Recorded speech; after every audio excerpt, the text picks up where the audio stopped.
Rain hammered the carriage roof as Seraphine Voss gripped the wooden bench, her knuckles pale, her heart pounding faster than the horse's hooves outside. Just an hour ago, she had been standing in the great hall of Duke Alaric Thornwood, listening to words that shattered her entire world.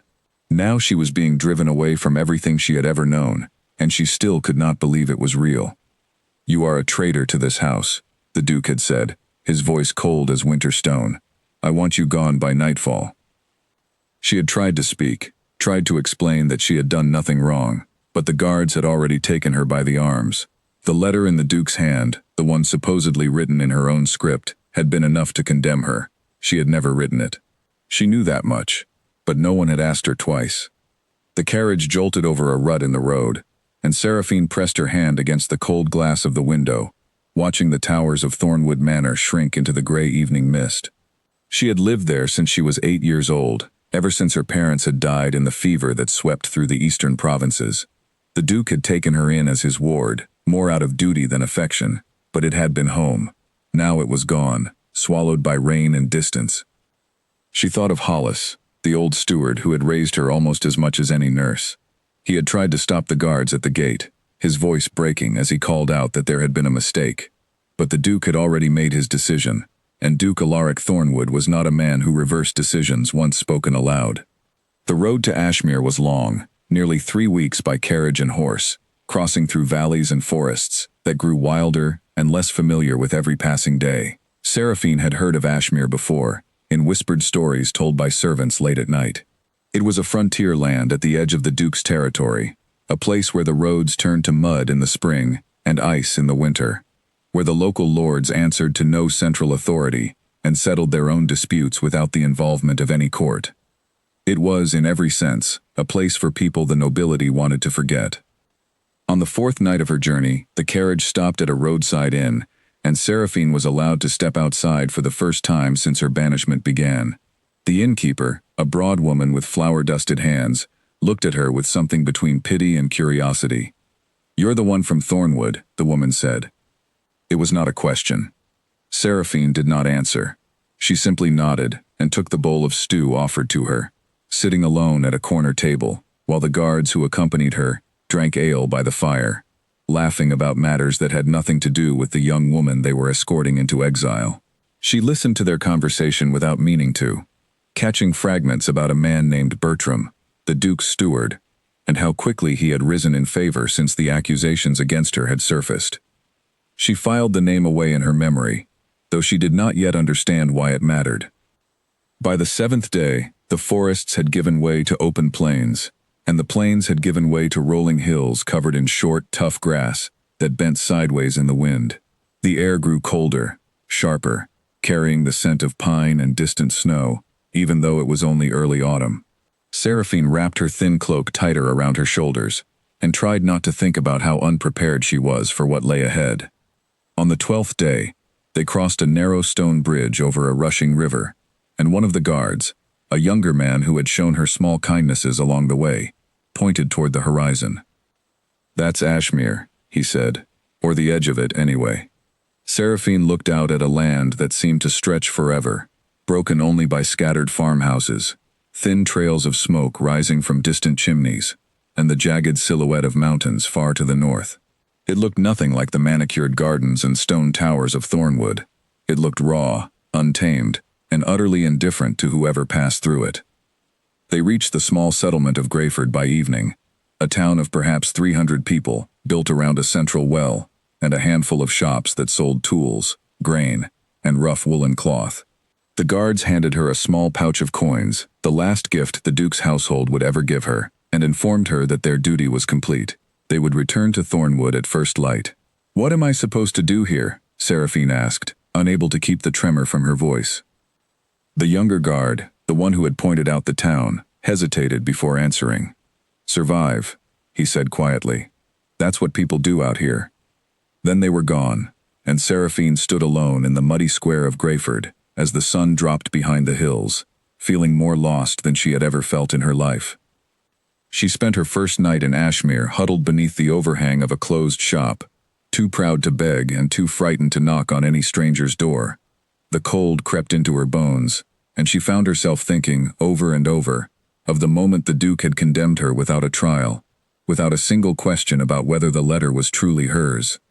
She thought of the smug look on Bertram's face as the guards led her away, a look she had not understood at the time, but now could not stop replaying in her mind. By morning, hunger had worn away most of her pride. She wandered the square, searching for any sign of work, until she came upon a blacksmith shop where the fire was already roaring, despite the early hour. A woman stood at the anvil, her arms strong and sure as she hammered a length of glowing metal into shape. She was perhaps 50 years old, her gray hair tied back in a practical braid, her face weathered by years of sun and smoke. The woman noticed Seraphine watching and set down her hammer. "You're new here," she said, wiping sweat from her brow with the back of her wrist. "I arrived yesterday," Seraphine admitted. "From the Manor Lands, by the look of that cloak," the woman said, her eyes narrowing slightly, though not unkindly. "Banished?" Seraphine felt her cheeks flush with shame, but she nodded. There seemed to be no point in hiding it. The woman studied her for a long moment, then gestured toward a stool near the fire. "I'm Mara," she said. "My husband ran this shop before he passed. Now I run it myself, though it's harder than it used to be." She paused. "You look like you haven't eaten in 2 days." "Almost 3, Seraphine admitted.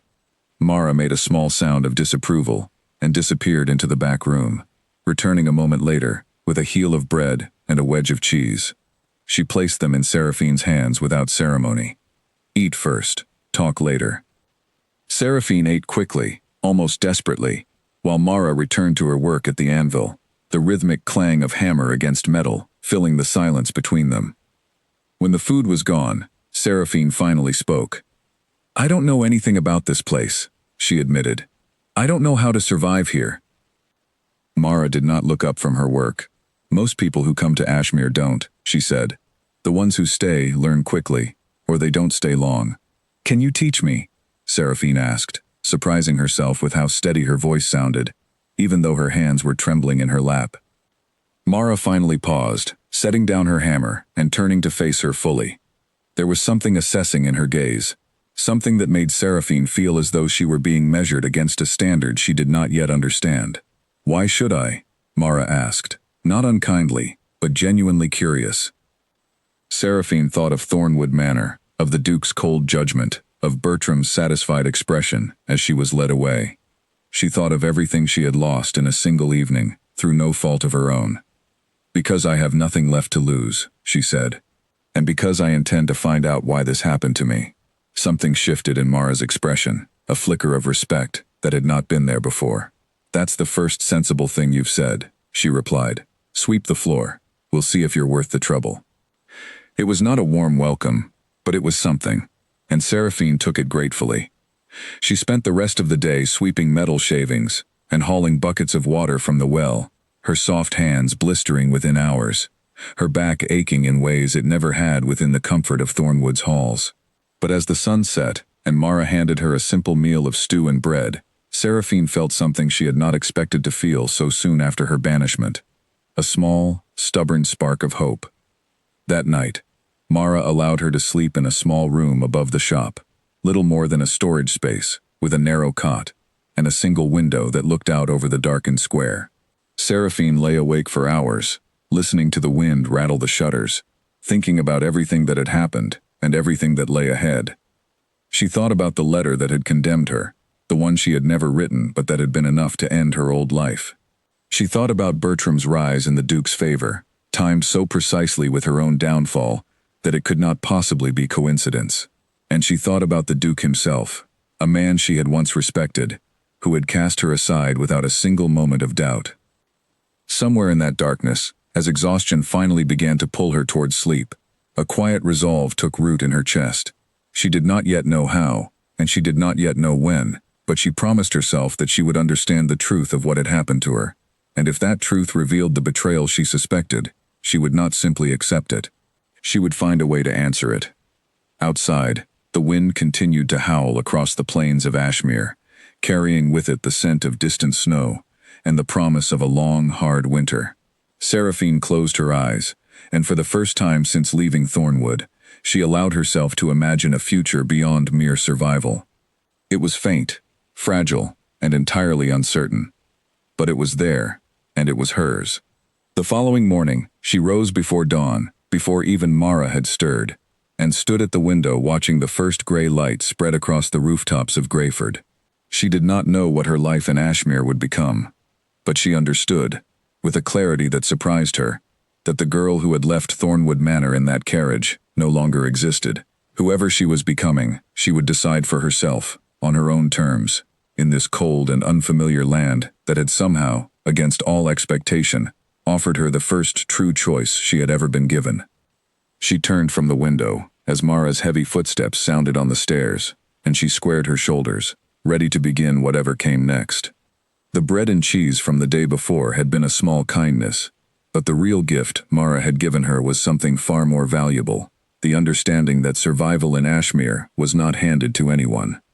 It was earned, day by day, choice by choice, and Seraphine intended to earn every bit of the future that lay ahead of her, no matter how long it took or how far she had to travel to reclaim what had been so unjustly taken from her.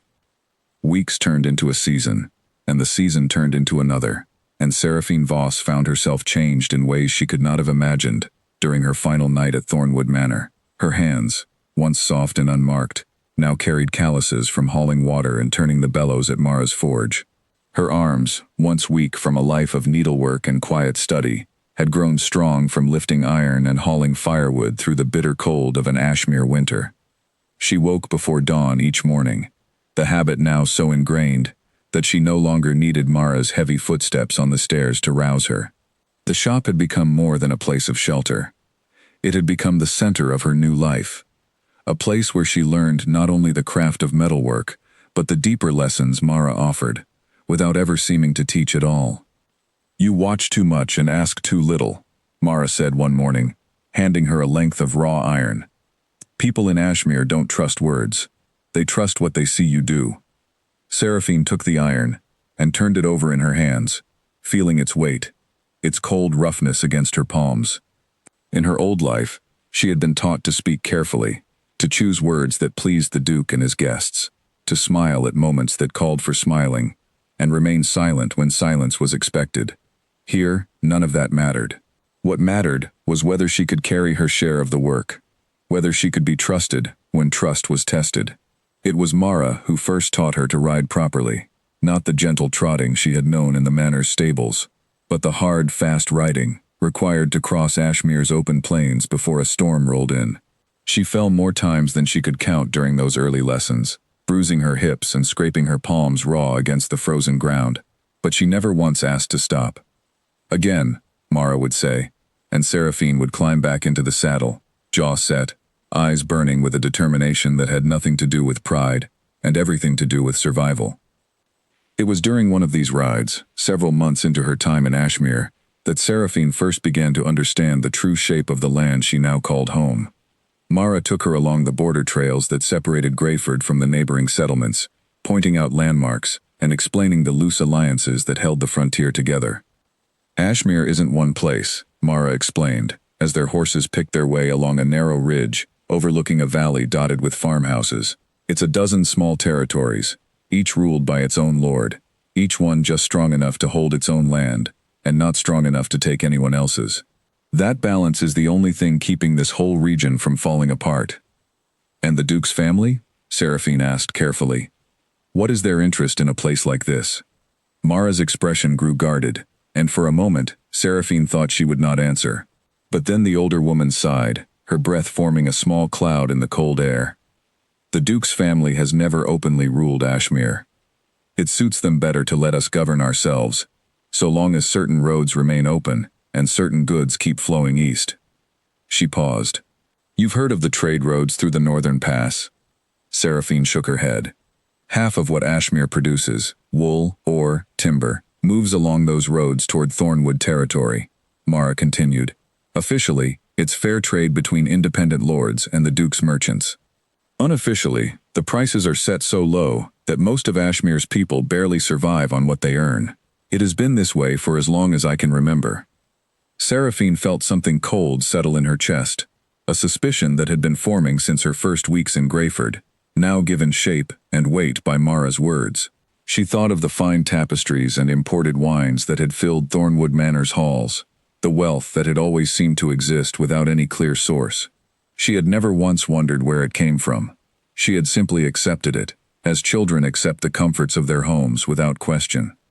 Someone in Ashmere must resist this, Seraphine said slowly. Surely not everyone accepts such an arrangement. Mara's mouth twisted into something that was not quite a smile. There are those who speak of resistance, she admitted. A man named Kalen Reyes leads a group of frontier fighters who believe Ashmere should govern its own trade, set its own prices, answer to no distant duke. Some call them rebels. Others call them the only honest men left in this region. Do you believe in their cause? Seraphine asked. I believe in surviving winter, Mara replied dryly, urging her horse forward along the trail. Causes are a luxury for those who aren't worried about whether they'll have enough grain to last until spring. But Seraphine could not stop thinking about Kalen Reyes and the resistance he led. Something about the idea stirred a feeling she had not expected, a recognition that her own exile and the broader injustice done to Ashmere's people might share the same root. If the Duke's household could condemn her without a trial, based on a single forged letter, how many other injustices had been quietly accepted, because questioning them seemed too dangerous, too futile? That evening, as she helped Mara close the shop for the night, Seraphine finally worked up the courage to ask the question that had been building in her mind for weeks. Have you ever met him, Kalen Reyes? Mara paused in the act of banking the forge's fire, studying Seraphine with an expression that seemed to weigh far more than the simple question warranted. Once or twice, she said carefully. He passes through Greyford now and then, when he needs supplies that don't ask too many questions. What is he like? Sharp, Mara said after a moment. Careful. He doesn't trust easily, and he shouldn't. There are those who would gladly report his movements to the Duke's agents for the right price. She fixed Seraphine with a pointed look. Why the sudden interest? Seraphine hesitated, unsure how much of her own thinking she was ready to share. But something in Mara's steady gaze encouraged honesty. I keep thinking about what happened to me, she admitted. The letter that condemned me was forged. I know it was. And ever since I arrived here, I've been trying to understand why. What did I have that someone wanted? What threat did I pose that made banishment easier than the truth? And you think the answer might connect to what's happening here in Ashmere? Mara asked. I don't know, Seraphine admitted, but everything about my exile felt calculated. It happened too quickly, too cleanly, timed too perfectly with certain changes in the Duke's household. I can't shake the feeling that there's a pattern I haven't yet uncovered. Mara considered this for a long moment, then nodded slowly, as though coming to some private decision. There's a gathering happening at the edge of the northern woods in 3 days' time, she said. Traders, frontier folk, a few of Kalen's people among them. If you truly want to understand this land and the forces shaping it, that gathering would teach you more in one evening than a season of sweeping my floors ever could. Seraphine's heart quickened at the offer, equal parts excitement and apprehension. Would you take me? I'll take you, Mara confirmed. But listen carefully. More than you speak. Trust is earned slowly out here, and a stranger asking too many questions too quickly will earn suspicion long before she earns answers. Over the following 3 days, Seraphine could barely contain her restless energy, throwing herself into her work at the forge with renewed intensity, as though physical labor might somehow make the days pass more quickly. She practiced her writing each evening after the shop closed, pushing herself harder than Mara had ever demanded, driven by a purpose that had finally begun to take clear shape in her mind. On the morning of the gathering, Mara handed her a plain gray cloak, far less distinctive than the fine garments Seraphine had arrived in months before. Wear this, Mara instructed. You'll want to blend in, not stand out. The ride to the northern woods took most of the day, following trails that grew increasingly narrow and overgrown as they moved away from the main roads connecting Ashmere's scattered settlements. Seraphine found herself studying every detail of the landscape, committing it to memory in a way that felt instinctive, almost necessary, though she could not have explained why at the time. They arrived as the sun began to set, the forest opening into a wide clearing where dozens of horses were tethered and a large fire burned at the center of an improvised camp. The gathering was larger than Seraphine had expected. perhaps 60 or 70 people mingling among makeshift stalls and wagons loaded with goods that had clearly not passed through any official trade route. Mara led her through the crowd with the ease of long familiarity, nodding to faces she recognized, exchanging brief words with traders she had clearly done business with before. Seraphine kept her hood low and her eyes open, absorbing everything around her, the mix of accents and dialects, the careful way people spoke of certain topics only after glancing over their shoulders first. It was near the center of the gathering that Seraphine first saw him.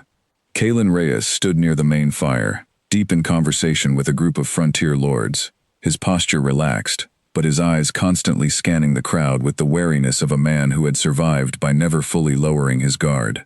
He was younger than Seraphine had expected, perhaps 30 years old, with dark hair pulled back from a face weathered by years of outdoor living and marked by a thin scar along his jaw. Mara noticed her staring and offered a small, knowing smile. "That's him," she confirmed quietly. "Careful, he notices everything." As if summoned by the observation, Kalen's gaze shifted across the gathering and landed briefly on Seraphine, holding for just a moment longer than casual curiosity would explain, before he returned his attention to the conversation before him. Seraphine felt a strange flutter of nervousness, though she could not have said whether it stemmed from excitement or apprehension. The evening passed in a blur of new impressions, conversations overheard and carefully parsed, faces and names she tried to commit to memory. She learned of villages that had quietly refused to pay the trade tariffs demanded by the Duke's merchants, of small acts of resistance that never made their way into official records, of a growing sense among Ashmir's people that change, however dangerous, might soon become unavoidable. It was well past midnight, as the fire had burned down to glowing embers and much of the gathering had begun to disperse, that Kalen Reyes finally approached them directly. Mara greeted him with the easy familiarity of an old acquaintance, and he returned the greeting warmly, before turning his attention to Seraphine. "I don't believe we've met," he said, his voice quieter and more measured than she had expected. "Seraphine," she offered simply, deciding against revealing her full history so quickly. "From the Manor Lands," Kalen observed, studying her with an intensity that made her feel as though he were reading far more from her posture and bearing than her few words had revealed. "Recently arrived, if I had to guess." "Is it that obvious?" Seraphine asked, unable to suppress a small, wry smile. "Only to those who know what to look for," Kalen replied, a hint of amusement finally softening his careful expression. "Mara doesn't bring just anyone to gatherings like this. That tells me something worth paying attention to." Seraphine glanced at Mara, who offered only a small shrug, as though declining to explain her own reasoning. Turning back to Kalen, Seraphine found herself speaking with a directness that surprised even her. "I was exiled from Thornwood on false charges," she said. "I don't yet know why, but I intend to find out. And from what I've heard tonight, I suspect the answer might connect to more than just my own circumstances." Kalen's expression grew more serious, his earlier amusement fading into something more contemplative. "That's a bold thing to say to a stranger," he observed. "Mara tells me trust is earned slowly out here," Seraphine replied. "But I've never been particularly good at patience when it comes to injustice." For a long moment, Kalen said nothing, simply studying her, with an assessing gaze, that reminded her uncomfortably of the way Mara had looked at her on that first morning in Greyford. Finally he spoke. "If half of what you're suggesting is true, that your exile connects to the broader corruption running through this region's trade, then you may prove more useful to our cause than you realize." "Your cause?" Seraphine asked. "Fair trade for Ashmere," Kalen said simply. "An end to arrangements that keep our people struggling, while distant nobles grow richer from our labor. It's not a rebellion, in the way the Duke's court would describe it. It's a demand for what should have belonged to us all along." As the last embers of the fire glowed against the darkness, and the forest around them settled into a deep, watchful silence, Seraphine felt something shift within her, a sense that the aimless drift of her exile had finally found direction. She did not yet know what role she might play in the struggle Kalen described, but for the first time since leaving Thornwood, she felt something other than loss. She felt purpose. By the time the first snow fell on Greyford, Seraphine had become a familiar sight along the northern trails, riding out at dawn and returning well after dusk, her saddlebags carrying messages between Mara's shop and the scattered farms that supported Kaylin's growing network of resistance. The frightened girl who had huddled beneath a shop overhang on her first night in Ashmere felt like a memory belonging to someone else entirely. She had not told Kaylin everything about her past that first night, and in the months that followed, she had chosen her words carefully whenever the subject of Thornwood arose. It was not that she distrusted him. Rather, she had learned that information in Ashmere carried weight, and revealing the full truth of her connection to the Duke's household, the fact that she had once been his ward, raised nearly as a daughter, felt like a card best kept close, until she understood exactly how it might be used. Winter in Ashmere tested her in ways she had not fully anticipated. The cold was unlike anything she had known at Thornwood, where fires burned constantly in every hall, and thick furs kept the chill at bay. Here, warmth was earned through labor, through careful rationing of firewood, through the kind of practical wisdom that came only from years of hard experience. Mara taught her to read the sky for signs of coming storms, to recognize which trails would become impassable after heavy snow, to understand the rhythms of a land that showed no mercy to those who underestimated it. It was during one such storm, in the deep cold of midwinter, that Seraphine first proved herself beyond simple survival. A message had come from one of the northern farms, carried by an exhausted rider who collapsed at Mara's door just as the worst of the storm began to close in. The farm belonging to a family named Whitfield had run desperately short on supplies, their winter stores destroyed when an early autumn fire had claimed half their barn before anyone could stop the flames. Without additional grain and medicine before the storm fully settled in, the family's youngest children would not survive the season. "The roads will be nearly impossible," Mara said grimly, studying the darkening sky through the shop's frosted window. "No one in their right mind rides out in weather like this." "Then someone in their right mind needs to stay behind," Seraphine replied, already gathering supplies from Mara's stores, wrapping bundles of grain and medicine in oiled cloth to protect them from the coming snow. Mara studied her for a long moment, clearly weighing the danger against the urgency of the situation.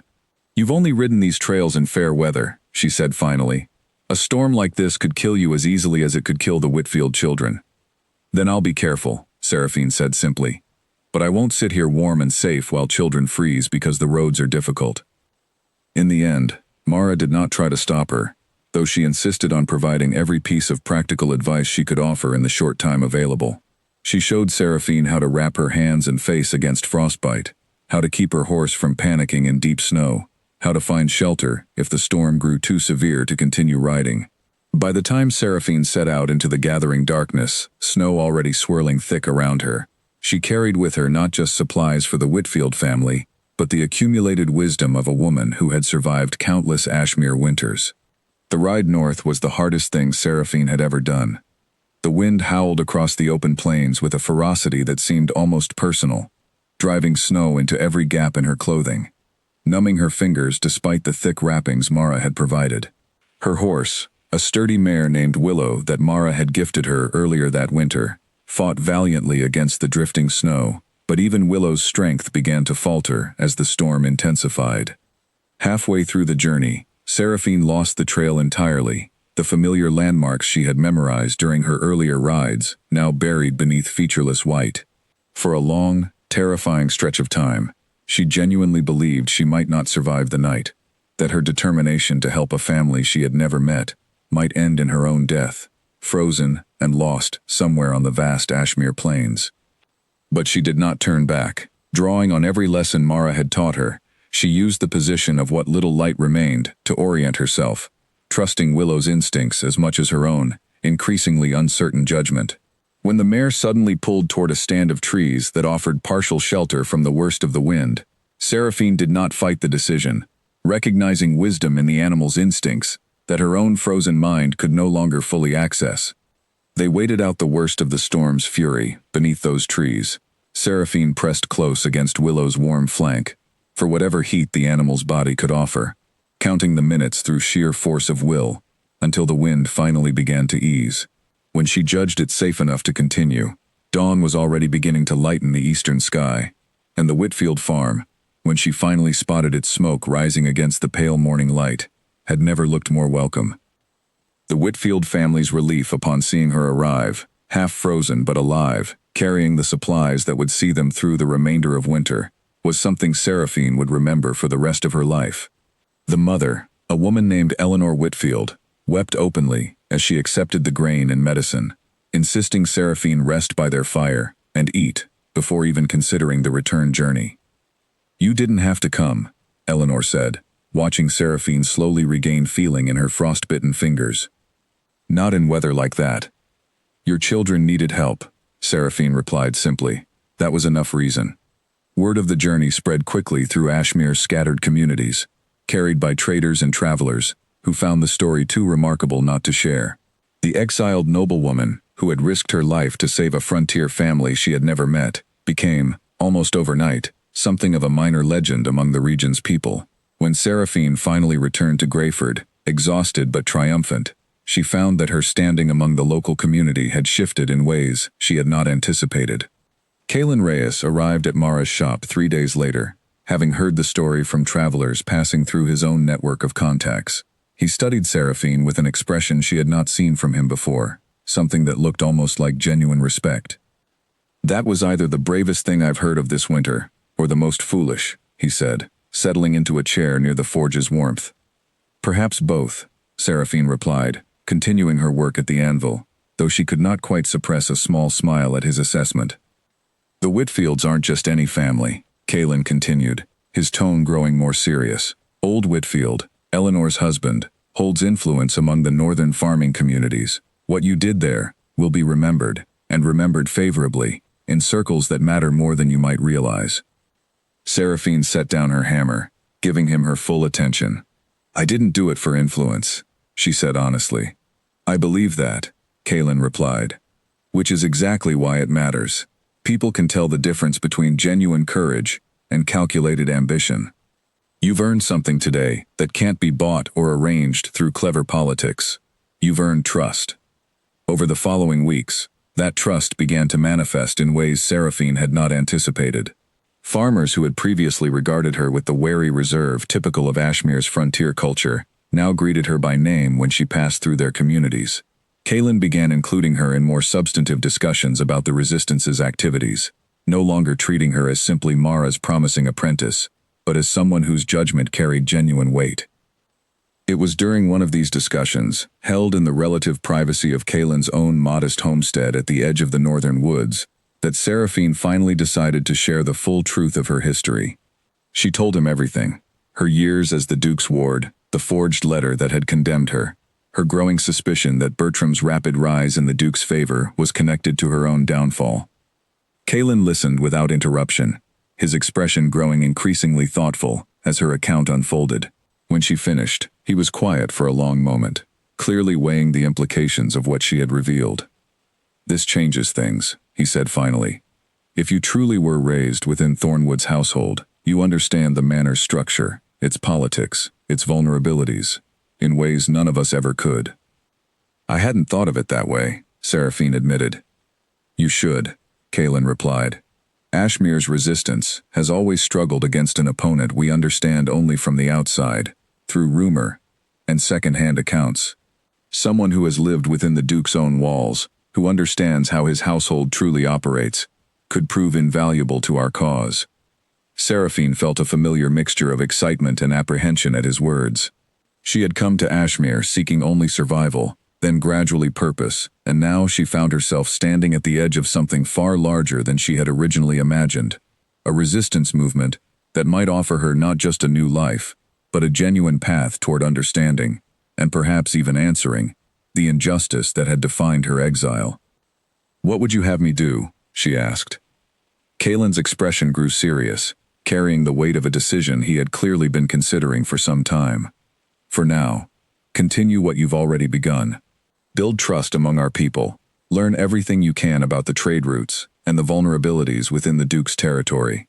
The day may come when Ashmere needs someone who understands both worlds, the frontier and the manor, working toward a common cause." As winter finally began to loosen its grip on Ashmere, and the first signs of spring began to appear along the thawing riverbanks, Seraphine found herself training with a new intensity, no longer simply learning to survive but preparing, deliberately and purposefully, for whatever role fate might eventually demand of her. She practiced with blade and bow under the guidance of Kalen's most trusted fighters, absorbing lessons in strategy and tactics that would have seemed impossibly foreign to the sheltered young woman who had once lived within Thornwood's comfortable walls. The girl who had arrived in Ashmere, with nothing but a signet ring and a stolen letter's worth of false accusations, was gone entirely now, replaced by someone forged through hardship, purpose, and a growing understanding that the injustice done to her was merely one thread in a far larger pattern of corruption stretching across the entire region. Seraphine Voss was becoming someone new, someone capable of far more than mere survival, and though she did not yet know exactly what future awaited her, she understood with increasing clarity that it would not be a future defined by the exile the Duke had once imposed upon her.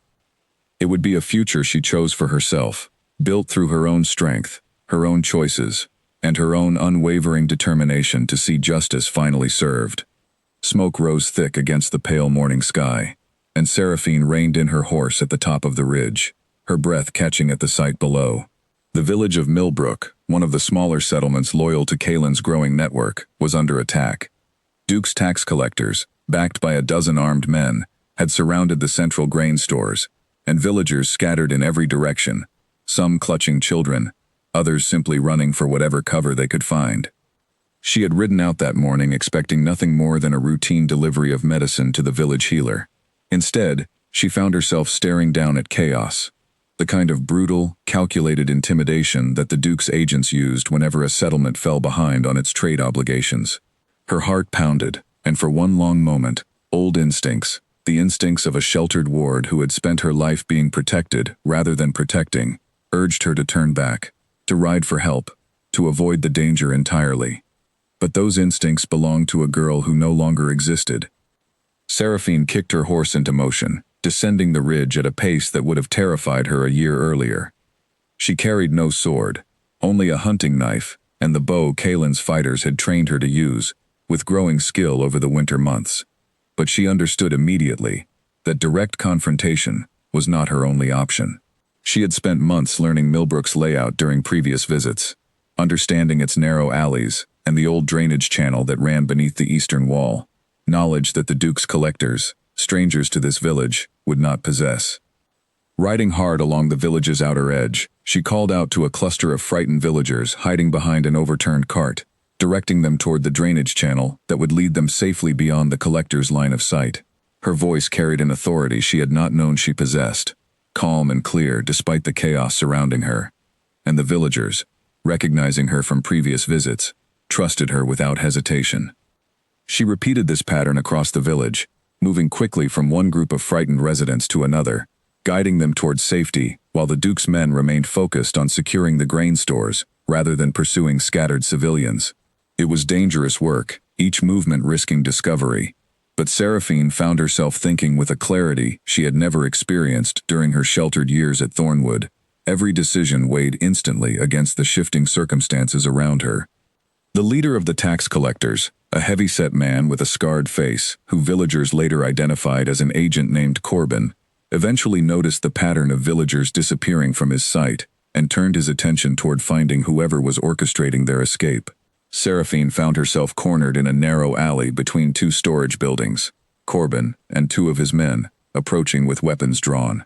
"Another troublemaker," Corbin sneered, studying her with obvious contempt. "The Duke's collectors don't take kindly to interference." Seraphine's mind raced, calculating options with the same instinctive speed she had developed through months of training. Direct combat against three armed men was not a fight she could win.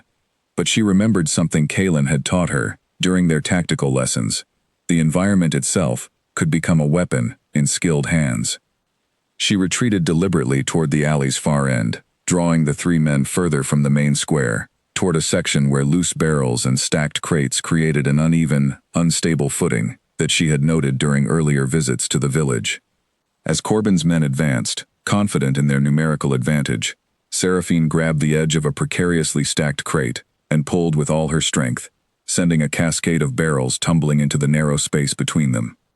The improvised barrier bought her precious seconds, enough time to scramble over a low wall and disappear into the network of narrow passages she had memorized during quieter visits to Millbrook. She could hear Corbin shouting behind her, furious and increasingly desperate, as his quarry continued to evade capture, despite his numerical advantage.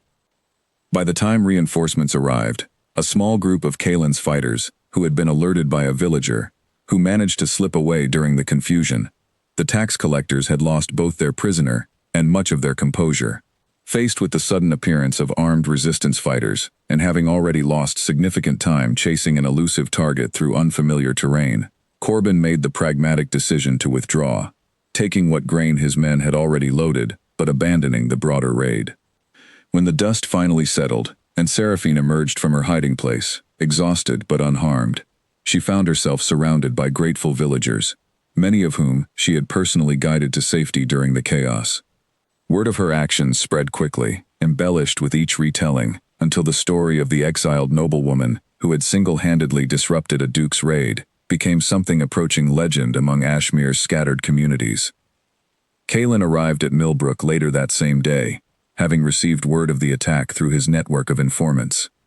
He found Seraphine sitting quietly near the village well, still processing the intensity of what had occurred, her hands trembling slightly now that the immediate danger had passed.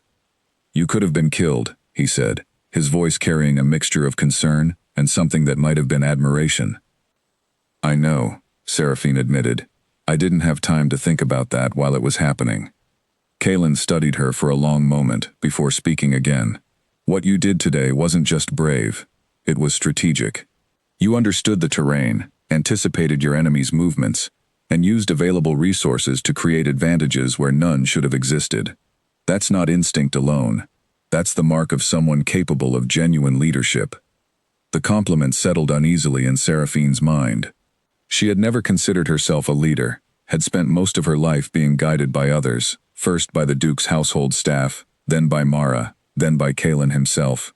But something had shifted within her during the chaos of Millbrook's defense, a recognition that she possessed capabilities she had never had reason to discover during her sheltered years at Thornwood. Over the following weeks, the story of Millbrook's defense continued to spread, and Seraphine found herself increasingly sought out by representatives from other settlements, communities that had heard of her actions, and wondered whether she might help them prepare similar defenses against the Duke's increasingly aggressive collection efforts. What had begun as a single act of desperate courage began transforming into something larger, a growing network of villages that looked to Seraphine, alongside Kalen, for guidance and protection. She threw herself into this new responsibility with characteristic intensity, traveling constantly between settlements, teaching basic defensive strategies, helping communities identify escape routes and defensible positions, building the kind of practical resistance infrastructure that Ashmere's scattered villages had never previously possessed. The work was exhausting, often dangerous, but it filled her with a sense of purpose that had been entirely absent during her comfortable but ultimately powerless years within Thornwood's walls. It was during a visit to the settlement of Fenwick, nearly 2 months after the events at Millbrook, that Seraphine encountered a young man who would become one of her most trusted allies in the months ahead. Edmund Hale was barely 20 years old, the son of a local farmer, but he possessed a natural aptitude for tactical thinking that immediately caught Seraphine's attention during a training session she conducted for the village's able-bodied residents. "You see the terrain differently than most," Seraphine observed, watching Edmund identify defensive positions around Fenwick's perimeter with an intuitive understanding that most trainees required months to develop. "My father always said, I think too much about things that haven't happened yet," Edmund replied with a slightly embarrassed smile. "He says it's a poor trait for a farmer." "It's an excellent trait for what we're building here," Seraphine countered. "Would you be willing to help train others in what you've learned today?" Edmund's eyes lit with an enthusiasm that reminded Seraphine of her own growing sense of purpose, and she found herself smiling genuinely for the first time in weeks. Over the following months, Edmund became an invaluable asset to the growing resistance network, his natural talent for tactical planning, complementing Seraphine's own hard-earned battlefield instincts. As spring gave way to early summer, and Ashmere's scattered settlements began coordinating their defenses with increasing sophistication, word of these developments inevitably began reaching beyond the frontier's borders.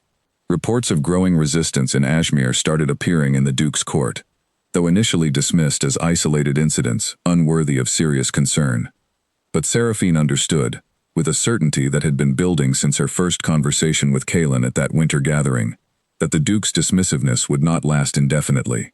Ashmere's resistance was growing stronger, more organized, more capable with each passing month, and eventually, that growth would demand a response from Thornwood that neither side could afford to ignore.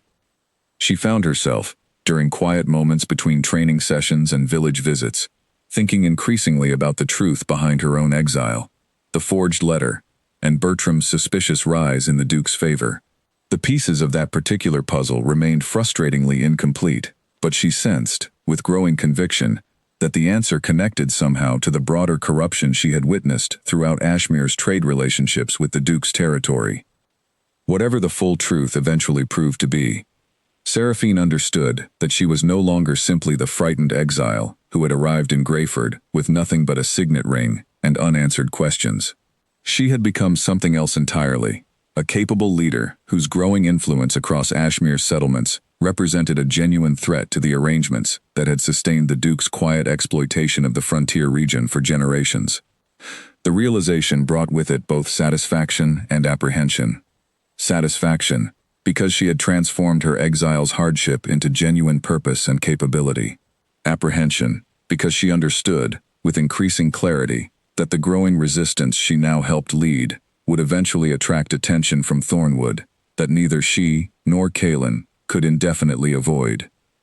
That confrontation, whenever it finally arrived, would test everything she had built during her months of exile.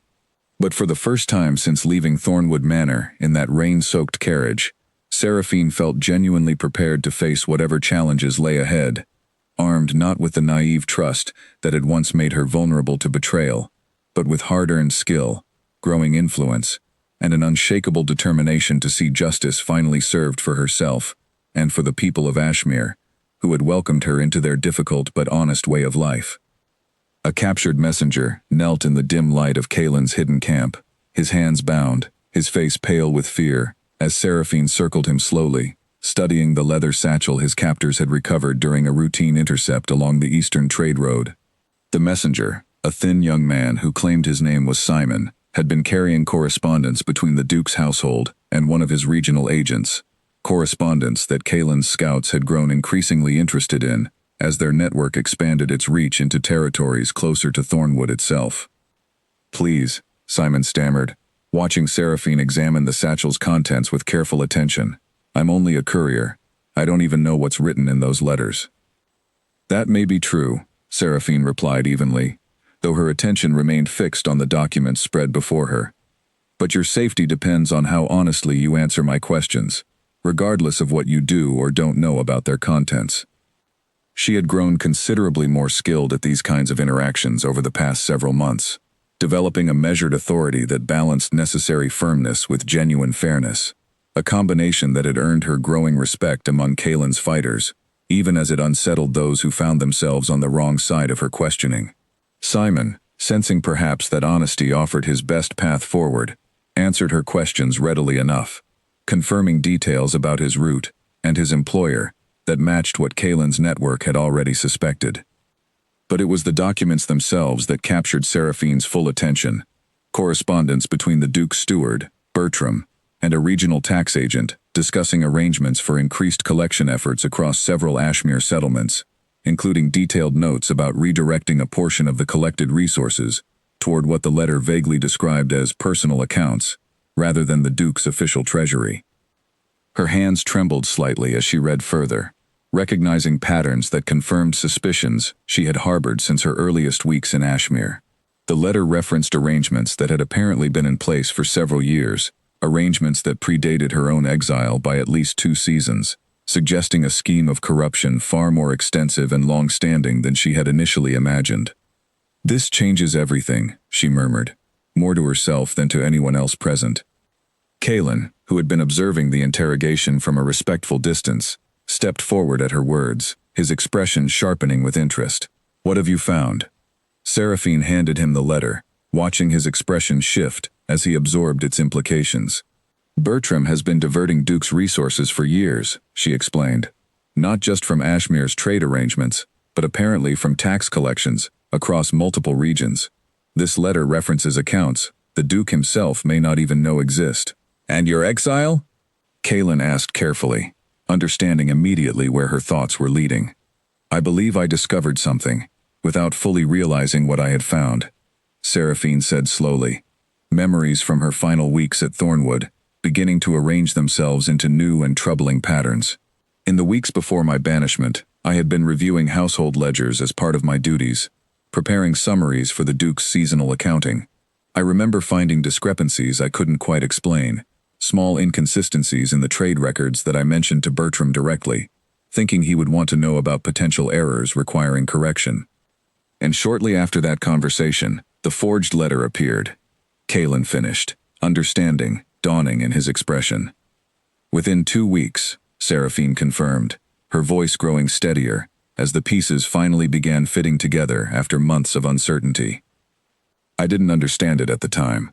I thought the discrepancies were simple accounting errors, nothing worth serious concern. But if Bertram had been quietly diverting resources for years, and I had unknowingly discovered evidence of that scheme, then my exile wasn't about any conspiracy against the Duke's house at all. It was about silencing you before you could uncover the truth, Kaelin said grimly. The realization settled over Seraphine with the weight of long-awaited clarity, months of uncertainty finally resolving into an understanding that was simultaneously devastating and empowering. She had not been exiled because of any genuine betrayal on her part. She had been exiled because she had accidentally stumbled upon evidence of Bertram's corruption, evidence significant enough that he had orchestrated her complete removal from Thornwood rather than risk her continued investigation into those troubling ledger discrepancies. The Duke himself may be entirely unaware of what his own steward has been doing, Seraphine continued, working through the implications with growing urgency. If Bertram has been careful enough to keep these arrangements hidden even from his own employer, then the Duke's harsh judgment against me wasn't malice. It was manipulation. Bertram must have crafted evidence convincing enough that the Duke never questioned its authenticity. Kaelin studied her carefully, clearly recognizing the emotional weight this discovery carried for her personally. How does this change what you intend to do? He asked. Seraphine considered the question seriously, understanding that her answer would shape not just her own path forward, but potentially the broader resistance movement she had helped build across Ashmere's settlements. It doesn't change my commitment to what we're building here, she said finally. The corruption affecting Ashmere's trade arrangements remains real and damaging, regardless of Bertram's specific role in my own exile.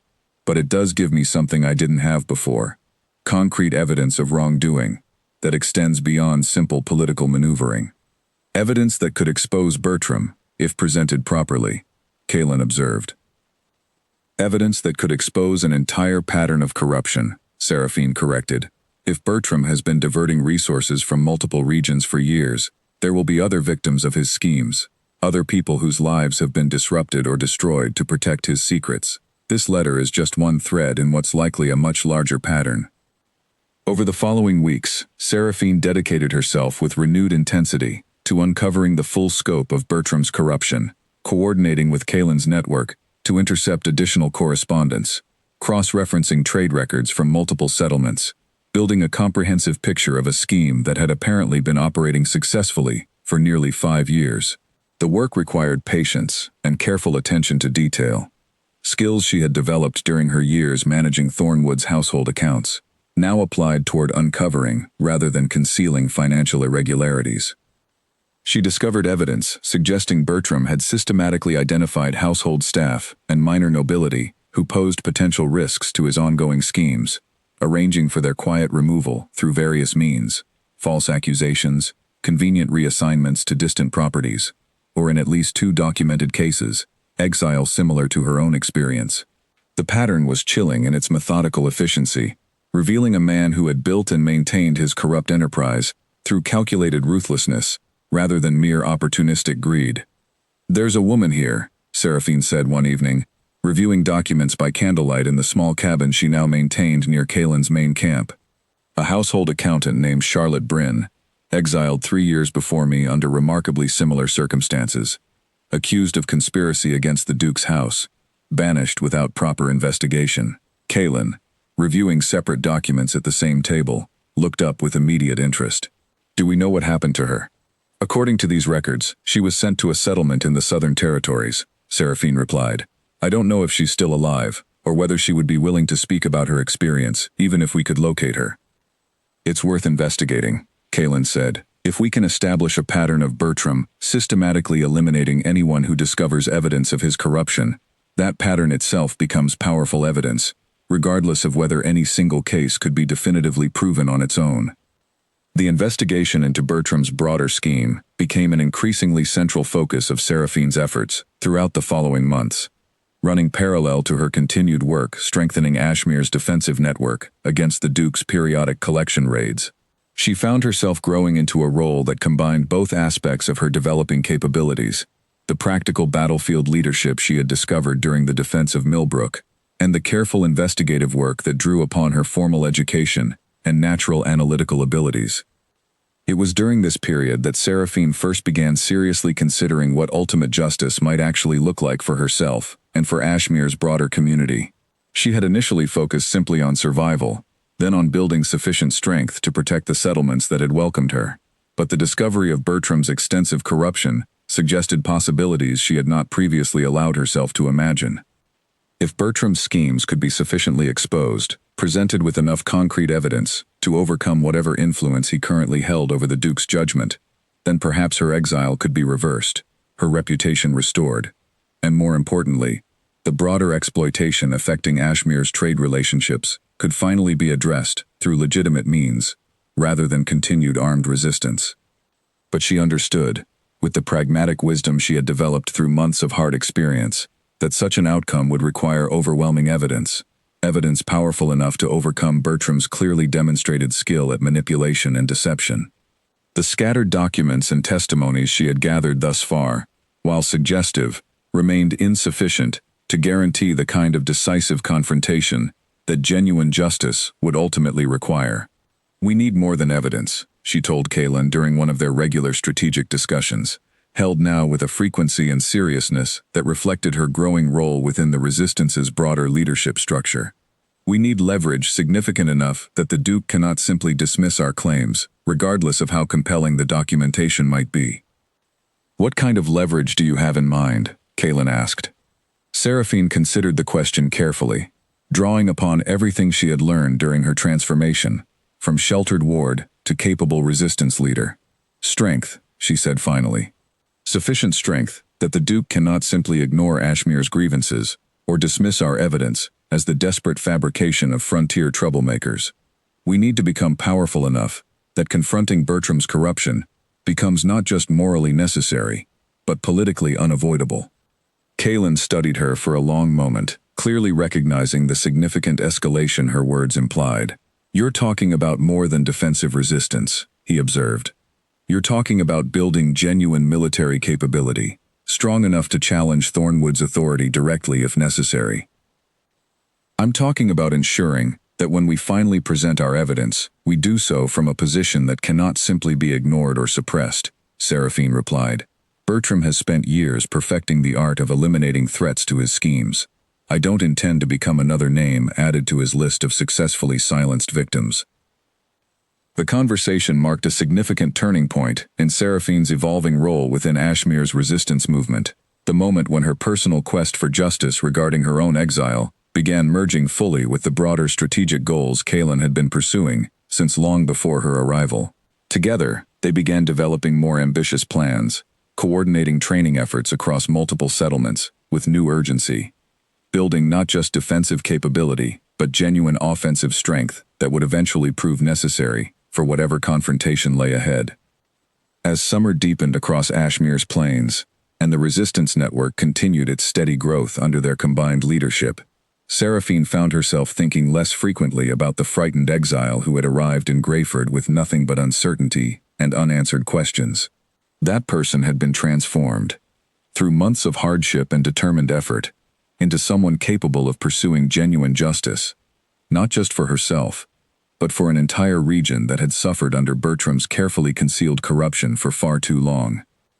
Whatever confrontation eventually awaited her at Thornwood's gates, Seraphine understood now that she would face it not as a victim seeking simple vindication, but as a leader commanding genuine strength, armed with both compelling evidence and the capability to ensure that evidence could not simply be dismissed or suppressed by those who had benefited from years of carefully hidden corruption. Steel rang against steel as Seraphine parried a training blow from one of Kalen's most experienced fighters, a broad-shouldered veteran named Nathaniel Cross, who had spent over a decade defending Ashmir's borders before joining the Resistance's core leadership.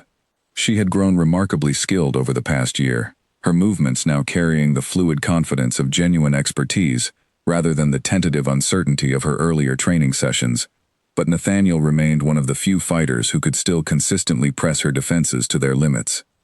"You're thinking too much again," Nathaniel observed, stepping back from their sparring match with the easy patience of an experienced teacher. "Your technique is sound, but you hesitate at the critical moment, second-guessing decisions you've already trained your body to make correctly." "Old habits," Seraphine admitted, lowering her practice sword and catching her breath. "I spent too many years being taught that hesitation was politeness, that certainty was arrogance, unbecoming a proper lady." "Well, that lady is gone," Nathaniel replied with a grin that had grown increasingly familiar over their months of training together. "What remains is someone who needs to trust her own instincts, especially when circumstances don't allow time for careful deliberation." The lesson stayed with her throughout the following weeks, as Ashmir's resistance network continued its remarkable growth under her and Kalen's combined leadership. What had begun as scattered, loosely coordinated defensive efforts across individual settlements had gradually transformed into something far more organized and formidable. A genuine fighting force, capable of both defending Ashmir's communities and, when circumstances demanded, taking more decisive action against the Duke's increasingly aggressive collection efforts. It was during this period of steady growth that tragedy struck in a manner that would fundamentally reshape the Resistance's leadership structure. Kalen had ridden out with a small group of fighters to investigate reports of Duke's forces massing near the eastern border, a routine reconnaissance mission that should have posed minimal risk given his years of experience navigating such situations. But an ambush, apparently coordinated by forces loyal to Bertram rather than official Duke soldiers, caught the group by surprise along a narrow forest trail. Seraphine received word of the attack late in the evening, delivered by an exhausted rider who had barely escaped the ambush himself. Kalen had survived, but barely, struck by an arrow that had pierced deep into his shoulder before his remaining fighters managed to fight their way clear of the trap. He now lay gravely injured at a hidden safe house, nearly a day's ride from the main resistance camp, his condition uncertain, his ability to continue leading the Resistance's day-to-day operations severely compromised. The news struck Seraphine with an intensity that surprised her, a fear for Kalen's safety that revealed feelings she had not fully acknowledged even to herself during their months of close collaboration. But beneath that personal concern lay an equally pressing recognition that the Resistance's leadership vacuum, created by Kalen's injury, demanded immediate attention, regardless of her own emotional state. She rode through the night to reach the safe house where Kalen was being treated, arriving as dawn broke to find him pale and weakened, but conscious, his eyes tracking her arrival with obvious relief despite his evident pain. "You shouldn't have risked the journey," he said, his voice weaker than she had ever heard it. "I wasn't going to wait for word through messengers," Seraphine replied, kneeling beside his makeshift bed and examining the bandaged wound with genuine concern. "How bad is it?" "Bad enough that I won't be riding anywhere for weeks, possibly longer," Kalen admitted grimly. "The arrow damaged muscle and tendon that will need careful healing. Even after recovery, I may never regain full strength in this arm." The implications settled heavily over both of them, the recognition that Kalen's ability to continue his previous level of direct field leadership had been fundamentally compromised, regardless of how well his physical recovery ultimately progressed. The resistance network they had built together, now encompassing dozens of settlements and hundreds of trained fighters, could not simply pause its operations while its primary leader recovered from serious injury. "The other frontier lords will need to choose new leadership," Kalen said, watching her expression carefully as he spoke. "Immediate leadership, capable of maintaining what we've built while I recover, or potentially permanent leadership, if my recovery proves as limited as the healer suggests it might be." "Kalen, don't speak as though your role here is finished," Seraphine protested. though she recognized the practical necessity underlying his words. "I'm not speaking from despair," he replied, managing a small smile despite his obvious pain. "I'm speaking from realistic assessment. And Seraphine, I believe you already know who the Frontier Lords will look toward for that leadership, if I formally recommend it." The suggestion, though not entirely unexpected given her growing influence over the previous year, still struck her with considerable force. She had grown into significant responsibility within the Resistance's structure, but formal leadership of the entire movement represented something categorically different, a level of authority and accountability that would fundamentally reshape both her role and her relationship with the broader community she had come to consider family. "I'm not certain I'm ready for that kind of responsibility," she admitted honestly. "No one ever feels entirely ready," Kaelin replied. "I certainly didn't, when circumstances first thrust leadership upon me years ago. But readiness isn't really the question that matters. The question is whether you possess the judgment, the capability, and the genuine commitment to Ashmir's welfare necessary to guide this movement forward, even when circumstances prove difficult or uncertain." Over the following days, as word of Kaelin's injury spread throughout the Resistance network, the Frontier Lords who had gradually come to trust and respect Ashmir's growing coalition began gathering at the main camp to discuss the movement's future leadership. Seraphine found herself, somewhat to her own surprise, at the center of these discussions. Her contributions over the previous year, from the desperate winter ride to save the Whitfield family, through the defense of Millbrook, to her patient investigation into Bertram's broader corruption, all cited repeatedly as evidence of her qualification for expanded responsibility. The formal vote, when it finally occurred nearly a week after Kaelin's injury, proved remarkably unanimous. The assembled Frontier Lords, representing settlements across the entire Ashmere region, formally recognized Seraphine Voss as the Resistance's primary commander, with Kaelin retaining an advisory role as his health permitted, but with clear acknowledgement that day-to-day leadership would now fall to the woman who had arrived among them as a frightened exile little more than a year earlier. "This is a heavier responsibility than anything I've carried before," Seraphine admitted to the assembled lords, standing before them in the same clearing where she had first met Kaelin at that winter gathering so many months ago. "But I accept it with full commitment to everything we've built together, and everything we still hope to achieve." Her first weeks in formal command tested her in ways that even her previous experiences had not fully prepared her for. Where Kaelin had built the Resistance's foundation through years of patient relationship building and careful strategic development, Seraphine now needed to demonstrate that his trust in her capabilities had been well placed, that the movement could continue its steady growth and effectiveness under her direction, rather than simply stalling in his absence. She threw herself into the role with characteristic intensity, spending long hours reviewing strategic plans, coordinating supply lines between settlements, and continuing the patient investigation into Bertram's corruption that remained central to her broader vision for eventual justice. Edmund Hale, whose tactical instincts had continued developing impressively since their first meeting in Fenwick, became her primary strategic advisor, his analytical capabilities complementing her own battlefield experience and growing political acumen.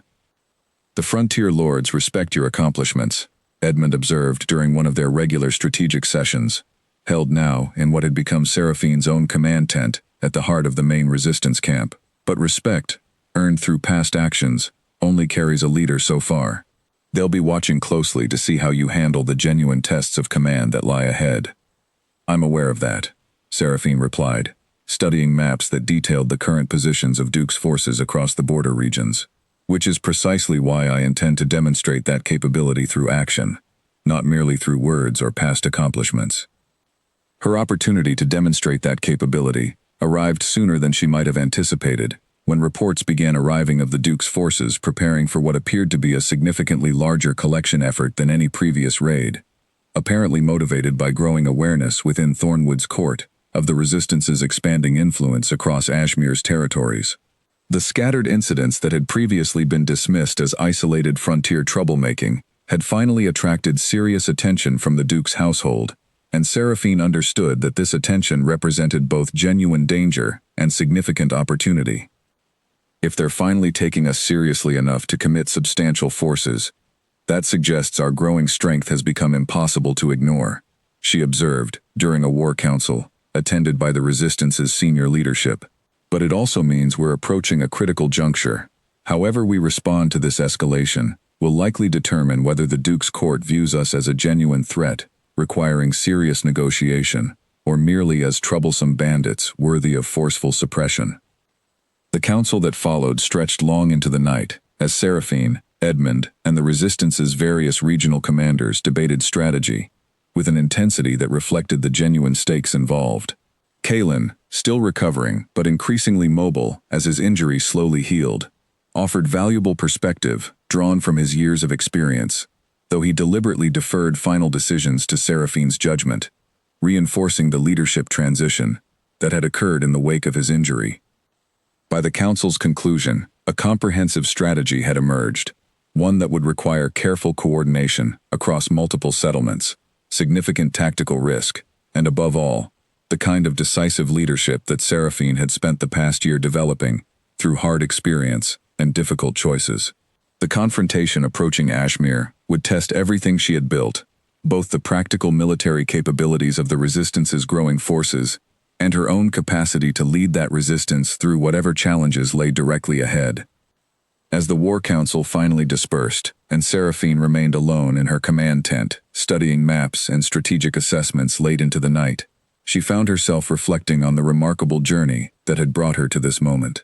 The frightened exile who had huddled beneath a shop overhang on her first night in Greyford had become something she could never have imagined during those desperate early days. A genuine commander entrusted with the safety and future of an entire region's resistance movement.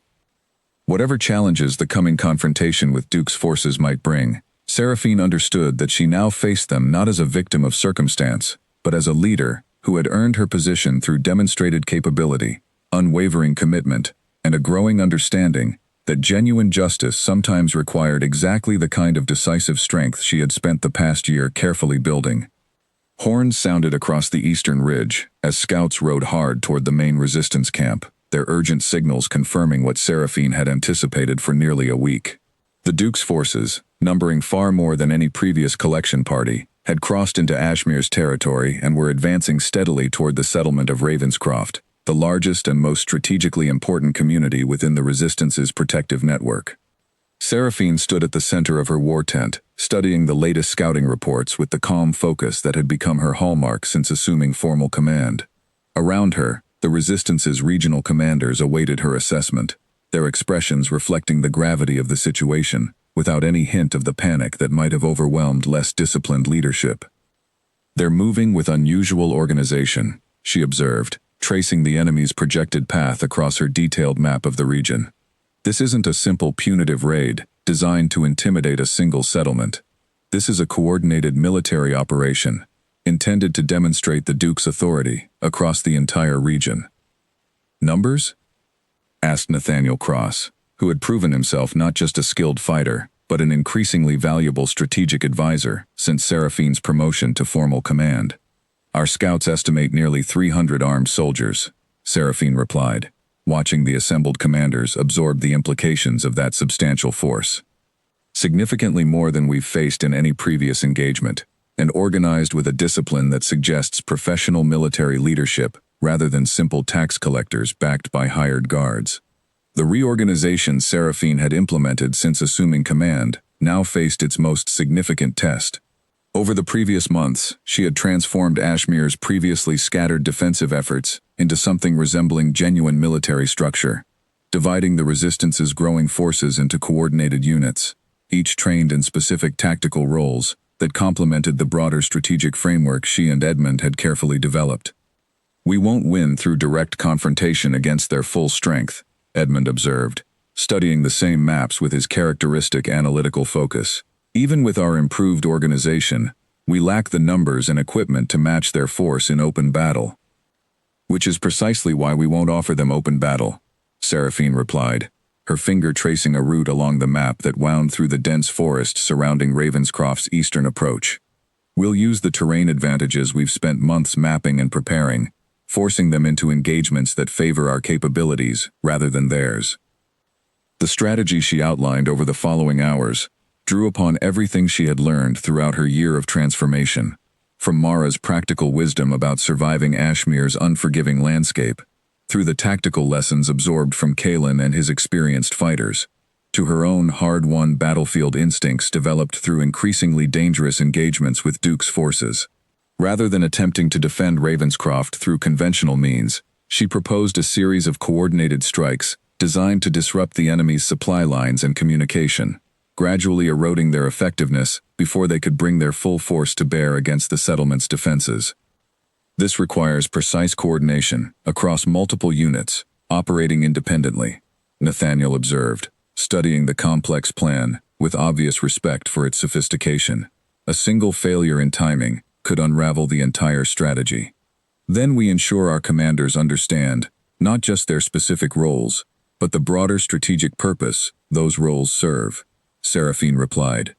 I want every unit leader to understand not just what they need to do, but why it matters within our overall approach. Flexibility built on shared understanding will prove more valuable than rigid adherence to a plan that circumstances might require us to adjust. Over the following 2 days, as the Duke's forces continued their steady advance toward Ravenscroft, Seraphine personally briefed each unit commander, ensuring that her strategic vision was thoroughly understood throughout the Resistance's expanded chain of command. She rode constantly between positions, checking preparations, adjusting deployments based on updated scouting reports, and maintaining the kind of visible, engaged leadership that reinforced the confidence her fighters had developed in her capabilities over the previous months. It was during one of these preparatory rides that she encountered Charlotte Bryn, the woman she had spent months attempting to locate, the household accountant exiled from Thornwood years before her, under circumstances remarkably similar to her own experience. Charlotte had finally been found living in a small settlement in Ashmir's southern territories, and upon learning of the growing resistance movement and its investigation into Bertram's corruption, had traveled north specifically to offer whatever assistance she could provide. I never thought I'd see justice pursued for what happened to me, Charlotte said, her weathered face reflecting years of hardship since her own exile. When I heard that someone was finally building the strength to challenge Bertram's schemes, I knew I needed to be part of it, whatever role I could play.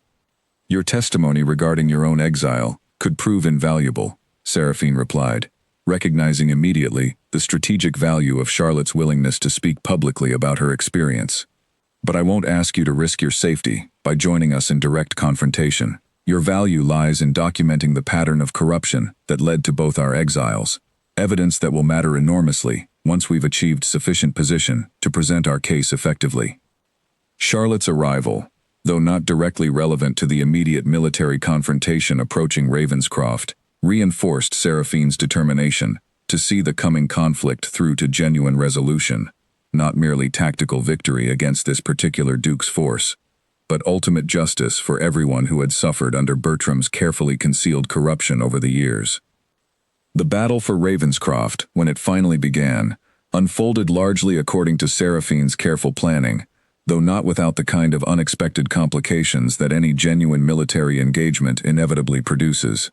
Her coordinated strikes against the Duke's supply lines proved remarkably effective during the initial phase, disrupting their advance and forcing unplanned delays that gave Ravenscroft's defenders crucial additional time to strengthen their positions. But the Duke's commanding officer, an experienced military leader named Colonel Ashworth, proved more adaptable than Seraphine's scouts had initially suggested, adjusting his own tactics in response to the Resistance's disruptive strikes with a flexibility that threatened to unravel the careful strategic framework she had developed. By the battle's second day, what had begun as a series of controlled engagements favoring the Resistance's terrain advantages had evolved into something more chaotic and uncertain, with Colonel Ashworth's forces pressing directly toward Ravenscroft's outer defenses despite the disruption to their supply lines. Seraphine found herself, during the battle's most critical moments, personally leading a crucial defensive action along Ravenscroft's eastern approach, where a determined push by Ashworth's most experienced soldiers threatened to breach the settlement's hastily constructed but strategically positioned defensive works. Fighting alongside Nathaniel and a core group of the Resistance's most capable fighters, she drew upon every skill developed throughout her transformative year in Ashmere. her earlier hesitation about trusting her own instincts entirely absent as she made split-second tactical decisions under genuine battlefield pressure. "Hold the eastern line," she called out, her voice carrying clearly across the chaos of combat, directing reinforcements to critical points as the battle's shifting momentum demanded rapid adaptation. "Edmund, redirect the northern reserves to support Nathaniel's position." The defense held, though not without significant cost. As the second day's fighting finally drew toward its conclusion, with Colonel Ashworth's forces withdrawing to reassess their strategy after failing to achieve the decisive breakthrough they had sought, Seraphine surveyed the aftermath with a mixture of relief and sobering awareness of what genuine warfare actually demanded from everyone involved.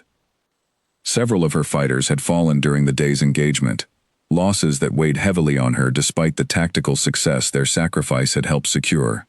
She spent that evening moving among the wounded, offering what comfort and support she could provide, understanding, with painful clarity, that her decisions as commander carried consequences far more serious than any responsibility she had previously carried during her sheltered years at Thornwood. "You did everything right," Kalen said, finding her sitting alone near the edge of the makeshift camp hospital late that night, his own recovery now advanced enough that he had insisted on traveling to Ravenscroft despite his still healing shoulder. "The tactical decisions you made saved far more lives than we lost." "That knowledge doesn't make the losses feel any less significant," Seraphine replied honestly. "No," Kalen agreed. "It shouldn't. A commander who stops feeling the weight of those losses has lost something essential to genuine leadership. But you cannot let that weight paralyze the decisions still required of you. Colonel Ashworth will regroup, likely attempt another approach within days. Ashmere still needs your leadership, regardless of how heavily today's losses weigh upon you." The following days brought exactly the kind of continued conflict Kalen had predicted, as Colonel Ashworth, having failed to achieve quick victory through direct confrontation, shifted toward a more methodical siege strategy, attempting to cut off Ravenscroft's supply lines while awaiting reinforcements from Thornwood. Seraphine responded with corresponding adaptation, coordinating with settlements throughout the region to maintain alternative supply routes, while continuing to harass the Duke's forces through the kind of targeted strikes that had proven effective during the battle's opening phase. It was during this extended standoff, as both sides settled into a tense but temporarily stable confrontation around Ravenscroft's defenses, that Seraphine received news that would fundamentally reshape her understanding of the broader conflict now unfolding.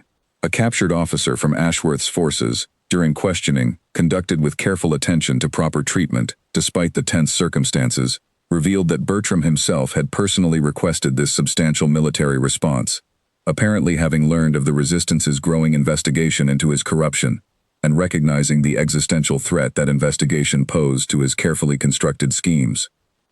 Bertram convinced the Duke that Ashmere's resistance represented a genuine threat to Thornwood's authority throughout the region, the captured officer explained, his cooperation motivated by Seraphine's evident commitment to fair treatment of prisoners, despite the ongoing conflict. He specifically requested Colonel Ashworth's deployment, citing intelligence about growing organization and capability among frontier forces. The revelation confirmed what Seraphine had suspected, but not previously been able to prove definitively. Bertram was not merely benefiting passively from her exile and the broader exploitation of Ashmere's trade relationships. He was actively orchestrating military response against the resistance movement, specifically because that movement threatened to expose his years of carefully concealed corruption. The confrontation at Ravenscroft was not simply about tax collection or regional authority. It was, at its core, about Bertram's desperate attempt to protect his schemes from the very investigation that Seraphine had spent months carefully building. As she absorbed this confirmation, standing once again before her assembled commanders to discuss strategy for the ongoing standoff, Seraphine felt her earlier determination crystallizing into something even more resolute. This was no longer simply about defending Ashmere's settlements from exploitative tax collection, important as that goal remained. This was about finally confronting the corruption that had defined and distorted her entire adult life, the moment when her quest for personal justice would finally converge completely with the broader struggle for Ashmere's fair treatment that had come to define her purpose over the past extraordinary year. Word arrived at Thornwood Manor on a gray autumn afternoon, carried by a breathless rider whose horse had been pushed nearly to collapse during the urgent journey from the eastern border. Duke Alaric Thornwood received the report in his private study, listening with growing skepticism, as the messenger described the situation unfolding around Ravenscroft, a resistance force led by a commander whose tactical sophistication had frustrated Colonel Ashworth's experienced military leadership for nearly 2 weeks. "This commander," the Duke said, his tone carrying obvious doubt. "What do we know of them?" "Little concrete information, my lord," the messenger admitted. "Colonel Ashworth's reports describe someone who understands military strategy at a level unusual for frontier leadership. Some among the captured prisoners have referenced a woman commanding the resistance forces, though this remains unconfirmed by direct observation." The Duke's expression shifted subtly at this detail, though he said nothing immediately, dismissing the messenger with instructions to await further orders, while he considered the implications of this growing frontier resistance. Bertram, who had been present throughout the briefing, maintaining his usual composed demeanor despite the concerning nature of the reports, spoke up once the messenger had departed. "Frontier bandits inflating their own reputation through exaggerated claims," Bertram suggested smoothly. "It would hardly be the first time desperate frontier leadership has attempted to intimidate through rumor rather than genuine capability." "Perhaps," the Duke replied, though something in his tone suggested continued uncertainty, rather than genuine conviction. "Yet Colonel Ashworth is not a man prone to exaggeration, or easily impressed by mere rumor. If he reports genuine tactical sophistication among these resistance forces, I am inclined to take that assessment seriously, regardless of how unlikely such capability might seem among frontier settlements." Bertram's composure remained outwardly steady, though internally, he felt the first genuine stirrings of concern since orchestrating Seraphine's exile years earlier.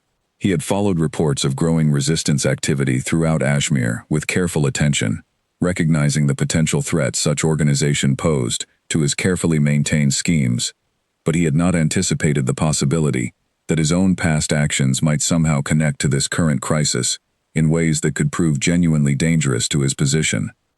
"I recommend committing additional forces to ensure swift resolution," Bertram suggested, his voice carrying the calm authority that had served him well throughout years of manipulating the Duke's decisions to serve his own hidden interests. "Whatever capability this resistance has demonstrated, overwhelming force should still prove sufficient to restore proper order throughout the frontier territories." The Duke considered this recommendation for a long moment, studying maps that detailed the current standoff around Ravenscroft, before finally nodding his agreement. "Prepare additional forces for deployment. I want this matter resolved decisively, whatever resources that resolution ultimately requires."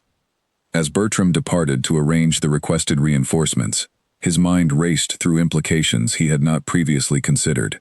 The growing resistance movement, regardless of its immediate tactical success against Colonel Ashworth's forces, represented exactly the kind of sustained investigation and organized opposition that could eventually expose the corruption he had spent years carefully concealing. If this resistance possessed the kind of sophisticated leadership Colonel Ashworth's report suggested, the possibility existed that they might already be pursuing exactly the kind of evidence gathering that could prove genuinely dangerous to his position, regardless of how the immediate military confrontation ultimately concluded. Meanwhile, at Ravenscroft, Seraphine faced her own difficult calculations as the standoff with Colonel Ashworth's forces entered its third week.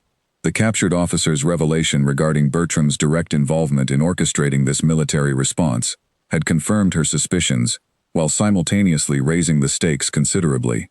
If Bertram now understood that his corruption faced genuine investigative threat from the resistance movement, he would likely pursue increasingly desperate measures to protect his position, potentially including military escalation, far beyond what Colonel Ashworth's current forces represented. "We cannot maintain this standoff indefinitely," Edmund observed during one of their regular strategic sessions, held now in a more permanent command structure, established within Ravenscroft's defended perimeter. "Our supply lines remain functional, but continued conflict drains resources that our broader network needs for sustainable long-term operation." "I'm aware of that limitation," Seraphine replied, studying reports that detailed both their own resource situation and updated intelligence regarding Colonel Ashworth's forces. "Which is precisely why I believe we need to shift from defensive standoff toward more decisive action, before Bertram can arrange the kind of massive reinforcement that would fundamentally alter our tactical situation. The plan she began developing over the following days represented a significant escalation from the careful, defensive strategy that had characterized the Resistance's approach throughout the initial confrontation at Ravenscroft. Rather than simply maintaining their current defensive position while harassing Colonel Ashworth's supply lines, Seraphine proposed a more direct confrontation, one designed to achieve decisive tactical victory that would force genuine negotiation rather than continued military escalation. This requires taking the offensive against Ashworth's main force, she explained to her assembled commanders, tracing potential attack routes across her increasingly detailed maps of the region. A direct engagement, timed to exploit weaknesses we've identified in their supply and reinforcement patterns over these past weeks of standoff. The risk of such direct confrontation is considerably higher than our previous strategies, Nathaniel observed, though his tone carried more consideration than genuine objection. The risk of continued indefinite standoff may prove even higher, Seraphine replied, particularly if Bertram succeeds in arranging the kind of massive reinforcement that would eventually overwhelm our current defensive capabilities, regardless of how well we've maintained this initial confrontation. The decisive engagement, when it finally unfolded nearly a week later, represented the culmination of everything Seraphine had learned and developed throughout her extraordinary transformation, from frightened exile to capable military commander. Drawing upon detailed intelligence gathered during the preceding weeks of standoff, she orchestrated a coordinated assault that exploited specific weaknesses in Colonel Ashworth's defensive positioning, combining direct tactical engagement with continued disruption of his supply and communication networks. The battle proved intense and genuinely uncertain in its early hours, with Colonel Ashworth's experienced forces demonstrating exactly the kind of professional military capability that had made him a formidable opponent throughout the extended confrontation. But Seraphine's careful preparation, combined with the tactical sophistication her forces had developed under her leadership over the preceding months, gradually shifted the battle's momentum in the Resistance's favor. By the engagement's conclusion, Colonel Ashworth found himself facing a stark strategic reality. His forces had suffered significant losses, his supply lines remained thoroughly compromised, and continued engagement offered little realistic prospect of the decisive victory that would justify further casualties among his remaining soldiers. Faced with this assessment, he made the pragmatic decision to withdraw his forces from the immediate confrontation, retreating toward the border, while requesting further instructions from Thornwood regarding how to proceed. News of this significant tactical victory spread rapidly throughout Ashmere's settlements, further strengthening the Resistance's growing reputation and influence across the entire region. But Seraphine understood, even as she accepted the congratulations of her commanders and the gratitude of Ravenscroft's relieved residents, that this victory represented merely one stage in a much larger confrontation that remained far from fully resolved. Ashworth's withdrawal buys us time, she told Kaelin during a private conversation held that evening, as the immediate celebration of their tactical success began settling into more sober consideration of what challenges likely still lay ahead. But Bertram now understands that Ashmere's resistance represents genuine capability, not merely frontier bravado he can easily dismiss. Which means he'll likely pursue more aggressive measures going forward, Kaelin observed, his expression reflecting the same careful consideration that had characterized his leadership throughout the years before Seraphine's arrival transformed the Resistance's trajectory. I believe so, Seraphine agreed, which means we need to accelerate our own preparations, both military and evidentiary, before Bertram can arrange whatever more decisive response he's likely already beginning to plan. Over the following weeks, as autumn deepened toward winter across Ashmere's landscape, Seraphine dedicated herself with characteristic intensity to preparing for the larger confrontation she now understood was becoming increasingly inevitable. She continued strengthening the Resistance's military capabilities, expanding training programs across the network of Allied settlements, while simultaneously accelerating the investigation into Bertram's broader corruption that Charlotte Bryn and other affected individuals continued helping her document with increasing thoroughness. It was during this period of intensive preparation that reports began reaching Ravenscroft regarding significant military buildup occurring within Thornwood's territory, forces gathering under direct orders from the Duke's household, in numbers that suggested Bertram had indeed pursued the more decisive response Seraphine had anticipated. The scattered confrontations and tactical victories that had characterized the Resistance's efforts throughout the preceding year were giving way to something far more consequential, a genuine military campaign that would test everything Seraphine had built during her remarkable transformation. She found herself, during quiet moments amid the constant preparations, reflecting on the extraordinary journey that had brought her to this critical juncture.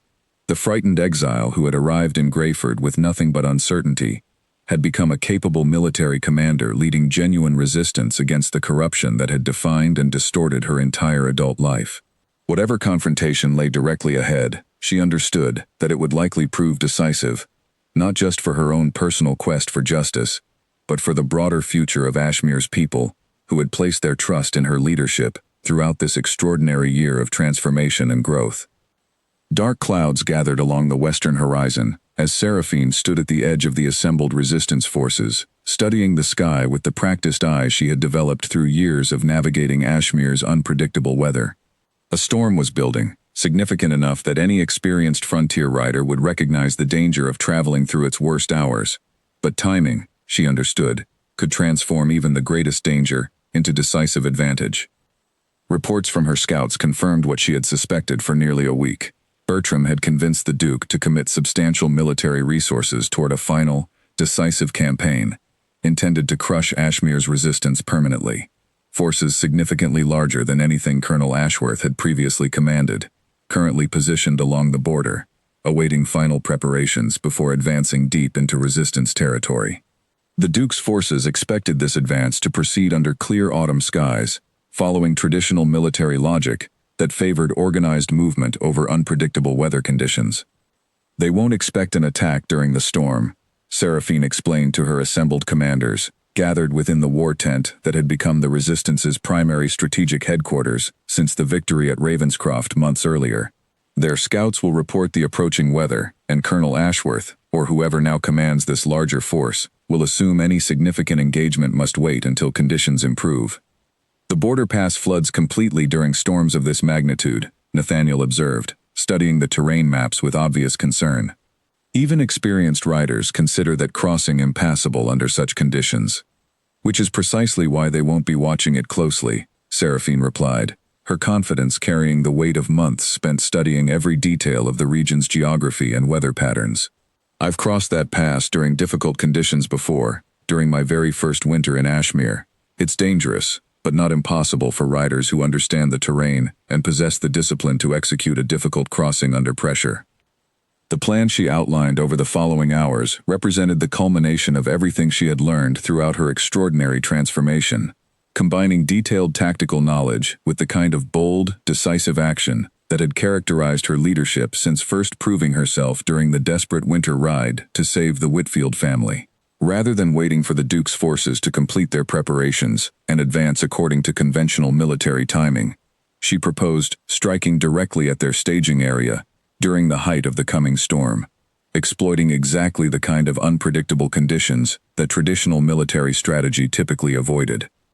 This requires absolute precision in timing and execution, Edmund observed, though his tone reflected careful consideration rather than genuine objection. A single miscalculation during storm conditions could prove catastrophic for our entire force. I understand the risk fully, Seraphine replied, but consider the alternative. If we wait for conventional engagement under clear conditions, we face Bertram's forces at their full strength, with whatever additional preparations they've had time to complete. This storm offers us something we cannot otherwise achieve, genuine tactical surprise against an enemy who significantly outnumbers our own forces. Kalen, whose recovery had progressed sufficiently that he now served as a valued strategic advisor, despite lingering limitations in his injured shoulder, studied the plan with evident respect for its audacity. This is exactly the kind of decisive action Ashmere's resistance has needed, he said finally. Bold enough to genuinely surprise Bertram's forces, calculated enough to offer realistic prospect of success despite the obvious dangers involved. As the assembled commanders finalized preparations for what would become the Resistance's most significant military action to date, Seraphine found herself reflecting on the remarkable journey that had led to this critical moment. She thought of her first desperate storm crossing during that early winter ride, when fear and uncertainty had nearly overwhelmed her resolve to help the Whitfield family. That crossing had taught her lessons about courage and determination that had shaped everything she subsequently accomplished throughout her transformation, from frightened exile to capable military commander. The storm began building in earnest as afternoon gave way to evening, dark clouds rolling across Ashmere's plains with the kind of ominous power that would have terrified the sheltered ward, who had once lived comfortably within Thornwood's walls. But Seraphine, studying the gathering weather from atop her horse at the head of her assembled forces, felt only calm, focused determination, the product of months spent transforming fear into disciplined capability through relentless training and hard-won experience. "We ride within the hour," she announced to her assembled commanders, her voice carrying clearly despite the rising wind that already began whipping across their staging area. "Every unit understands their designated role.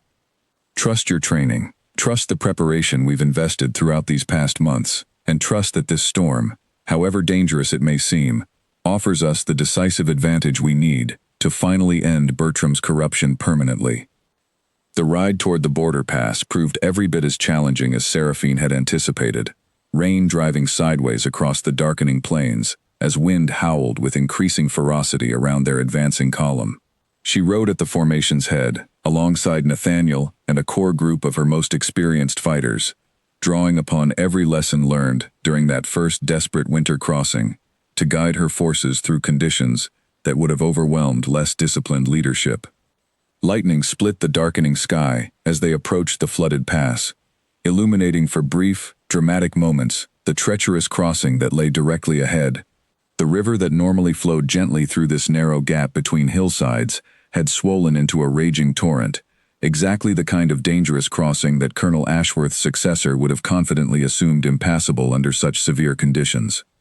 "Follow my lead precisely," Seraphine called back to her assembled fighters, her voice cutting through the storm's fury, with the same calm authority that had guided her forces through countless previous challenges. "The crossing point I've identified offers our best chance, but it requires absolute discipline and execution." She guided her horse into the churning water first, drawing upon instincts developed through months of careful study regarding the pass's underlying terrain, understanding exactly where solid footing remained, despite the flood's chaotic surface.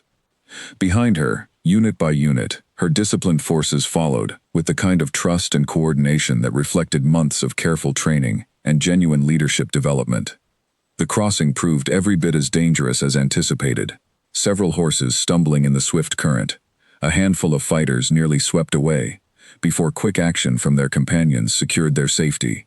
But through sheer disciplined determination, combined with Seraphine's careful advance planning regarding the safest crossing points, her entire force successfully navigated the flooded pass, emerging on the far side soaked, exhausted, but remarkably intact given the severity of conditions they had just overcome. "Reform ranks," Seraphine called out, her own relief at their successful crossing, tempered by recognition that the most critical phase of their operation still lay directly ahead. "We're within striking distance of their staging area. Maintain discipline, trust our preparation, and let's finish what we've traveled through this storm to accomplish." The approach toward the Duke's staging camp proceeded with the same careful precision that had characterized every phase of Seraphine's planning, her forces moving through the storm's continuing fury, with a discipline that reflected months of dedicated training under her leadership. When they finally emerged from the concealing darkness to launch their coordinated assault against the unsuspecting camp, the element of surprise proved every bit as decisive as Seraphine had anticipated. Soldiers who had settled into what they assumed would be a quiet evening sheltering from the storm found themselves suddenly confronting an organized, disciplined force materializing seemingly from the tempest itself, their confusion and lack of preparation creating exactly the kind of tactical advantage that allowed Seraphine's smaller force to achieve results disproportionate to their actual numbers.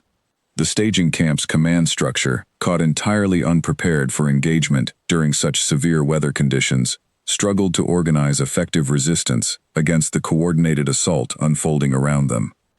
Colonel Ashworth's successor, a stern officer named General Whitmore who had assumed command of this larger campaign after Ashworth's earlier setback, emerged from his command tent to find his forces already in significant disarray. His careful preparations for a conventional advance, rendered largely irrelevant by an attack that violated every principle of traditional military engagement he had been trained to expect. It was General Whitmore who first recognized the woman leading this devastating assault, watching through the storm's chaos as she coordinated her forces with obvious tactical brilliance, despite the severe conditions surrounding their engagement. Something about her bearing, her evident capability, despite conditions that should have made effective command nearly impossible, suggested this was no ordinary frontier bandit leader, but someone who possessed genuine understanding of military strategy that matched or exceeded his own considerable experience.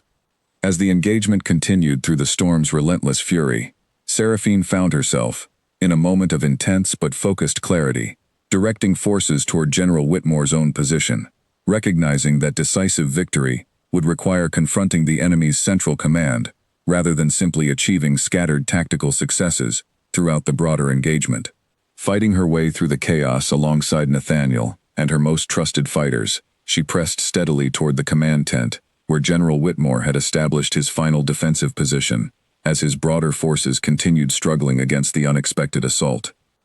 The confrontation that followed tested every skill Seraphine had developed throughout her extraordinary transformation.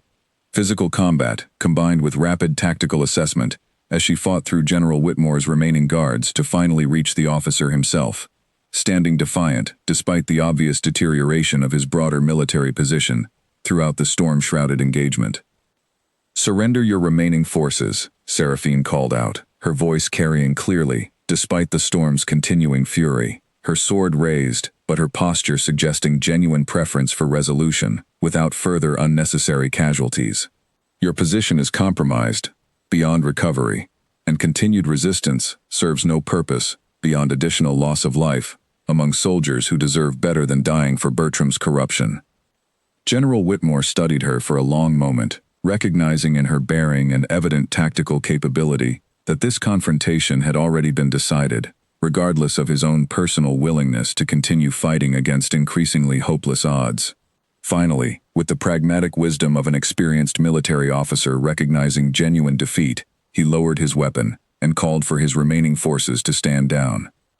As dawn finally began breaking through the storm's dissipating clouds, revealing the full scope of the Resistance's decisive victory across the Duke's devastated staging camp, Seraphine stood amid the aftermath, exhausted but triumphant, understanding that this engagement represented far more than simple tactical success.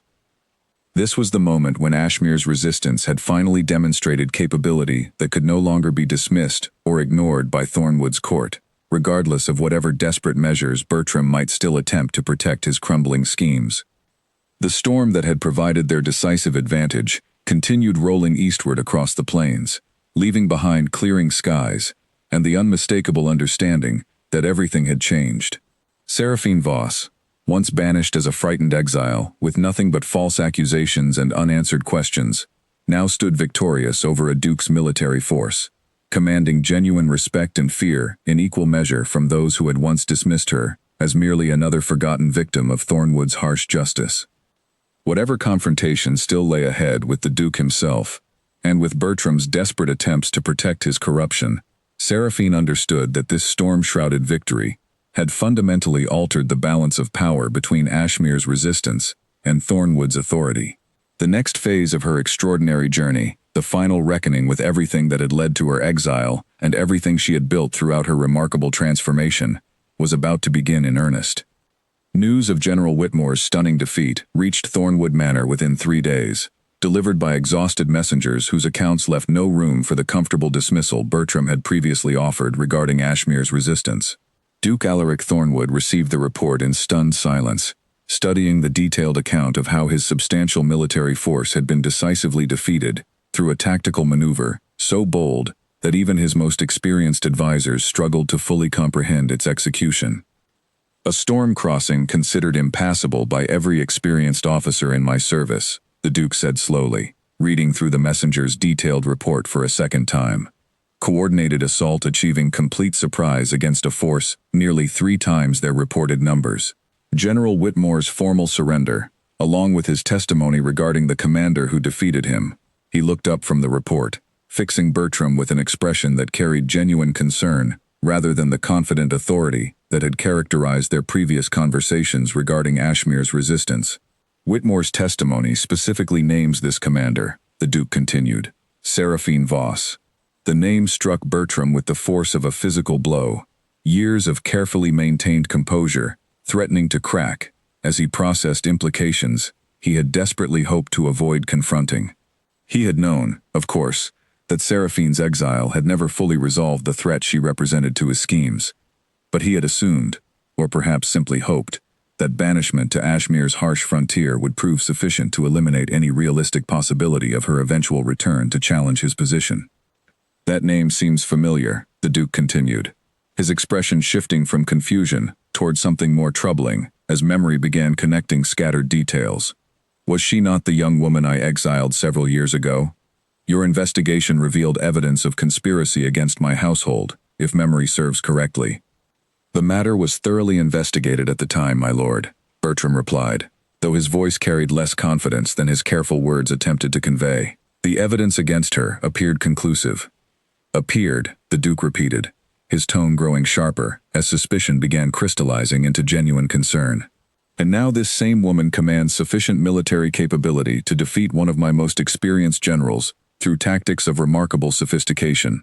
Explain to me, Bertram, how a young woman I banished for supposed household conspiracy has transformed into a military commander capable of such decisive strategic achievement. Bertram struggled to formulate a response that might redirect the Duke's growing suspicion, but he found himself, for perhaps the first time in years of carefully maintained deception, genuinely uncertain how to proceed.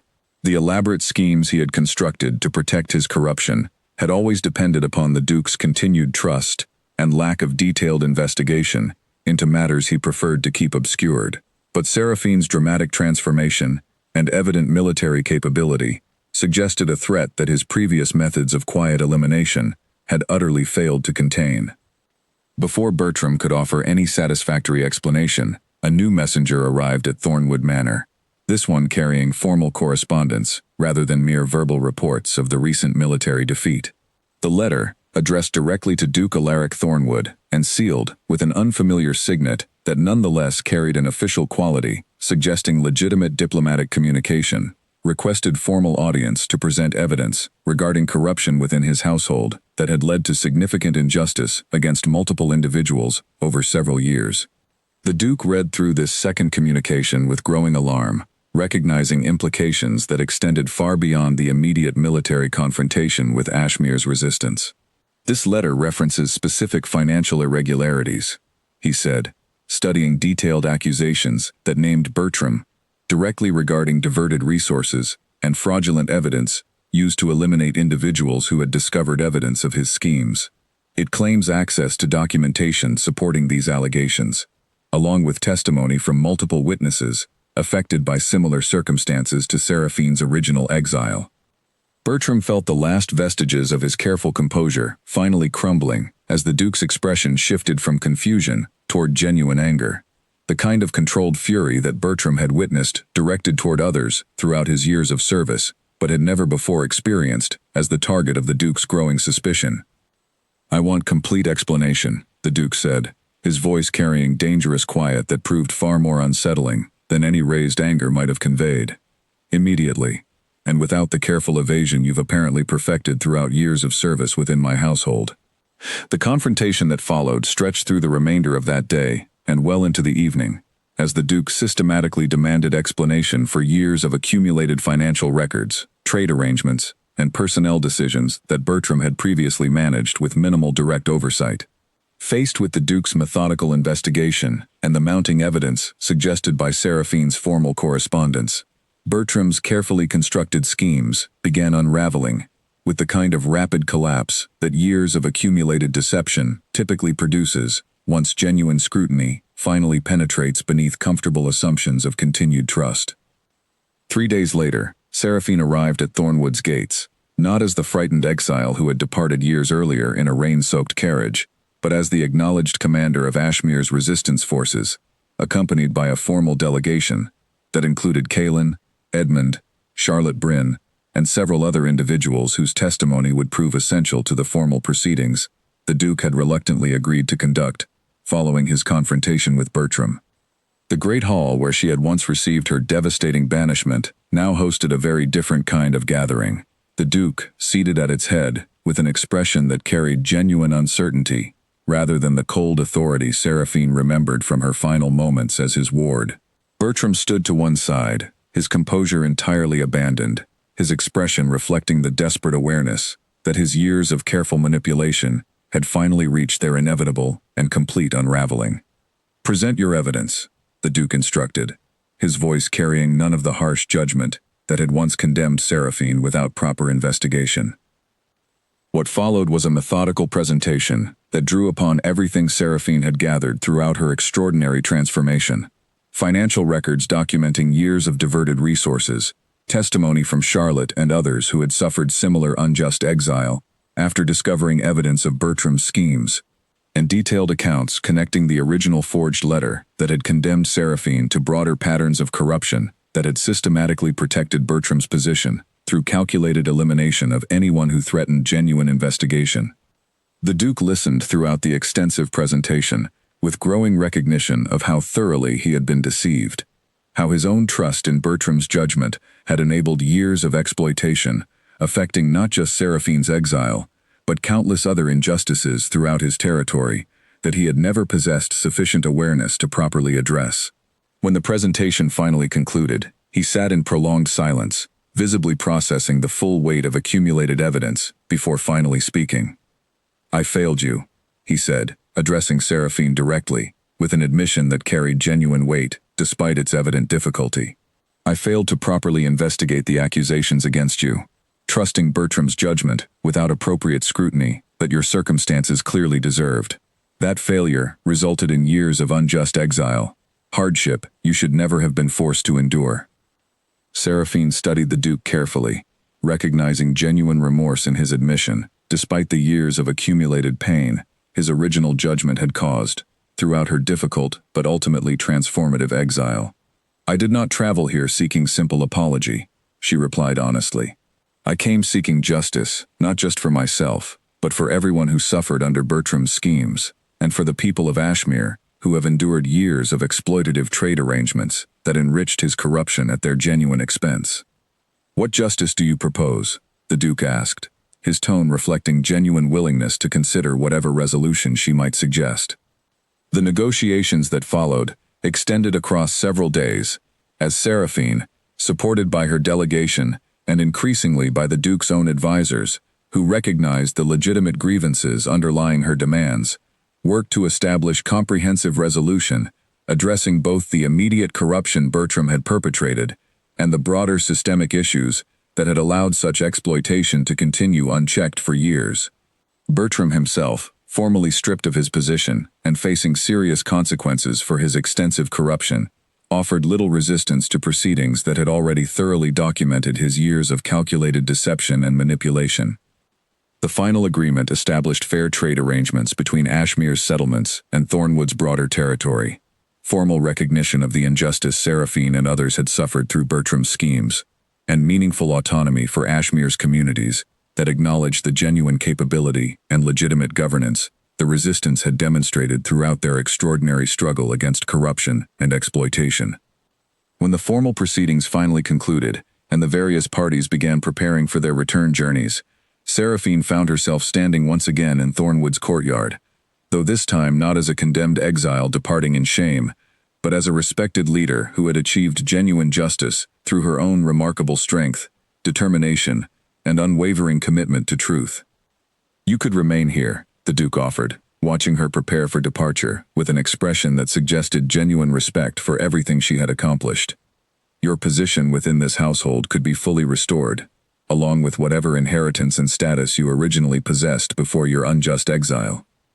Seraphine considered this offer carefully, recognizing the genuine sincerity behind it, but understanding with complete clarity that her transformation throughout the past years had created someone fundamentally different from the sheltered ward who had once called Thornwood home. "Ashmere is my home now," she replied simply. "The people there welcomed me when I had nothing, taught me strength I never knew I possessed, and trusted my leadership through challenges that mattered far more than any comfortable position I might reclaim here. As she mounted her horse for the journey back toward Ashmere, accompanied by Kaelin, Edmund, and the rest of her delegation, Seraphine looked back one final time at Thornwood Manor's imposing towers, recognizing with genuine peace that her exile, however unjust its original cause, had ultimately led her toward a life and purpose far more meaningful than anything her previous sheltered existence had offered. The ride back toward Ashmere carried none of the fear and desperation that had characterized her original journey into exile years earlier. Instead, she rode with the quiet confidence of someone who had transformed devastating injustice into genuine purpose, who had discovered strength and capability she never knew she possessed, and who now returned not to mere survival, but to a community and a life she had helped build through her own remarkable determination and unwavering commitment to justice. As Ashmere's familiar landscape finally came into view, its rolling hills and scattered settlements now representing genuine home rather than desperate exile, Seraphine felt the full weight of her extraordinary journey settling into peaceful satisfaction. The frightened young woman who had arrived in this frontier land with nothing but uncertainty and unanswered questions had become someone entirely new, forged through hardship into a leader capable of achieving genuine justice, not just for herself, but for an entire community that had welcomed her transformation and ultimately trusted her with their collective future. Whatever challenges still lay ahead for Ashmere's continued growth and development, Seraphine understood that she now faced them, not as a victim of circumstance, but as someone who had proven, through remarkable determination and hard-won capability, that even the most devastating injustice could ultimately be transformed into genuine strength, purpose, and lasting positive change for everyone whose lives intersected with her extraordinary journey.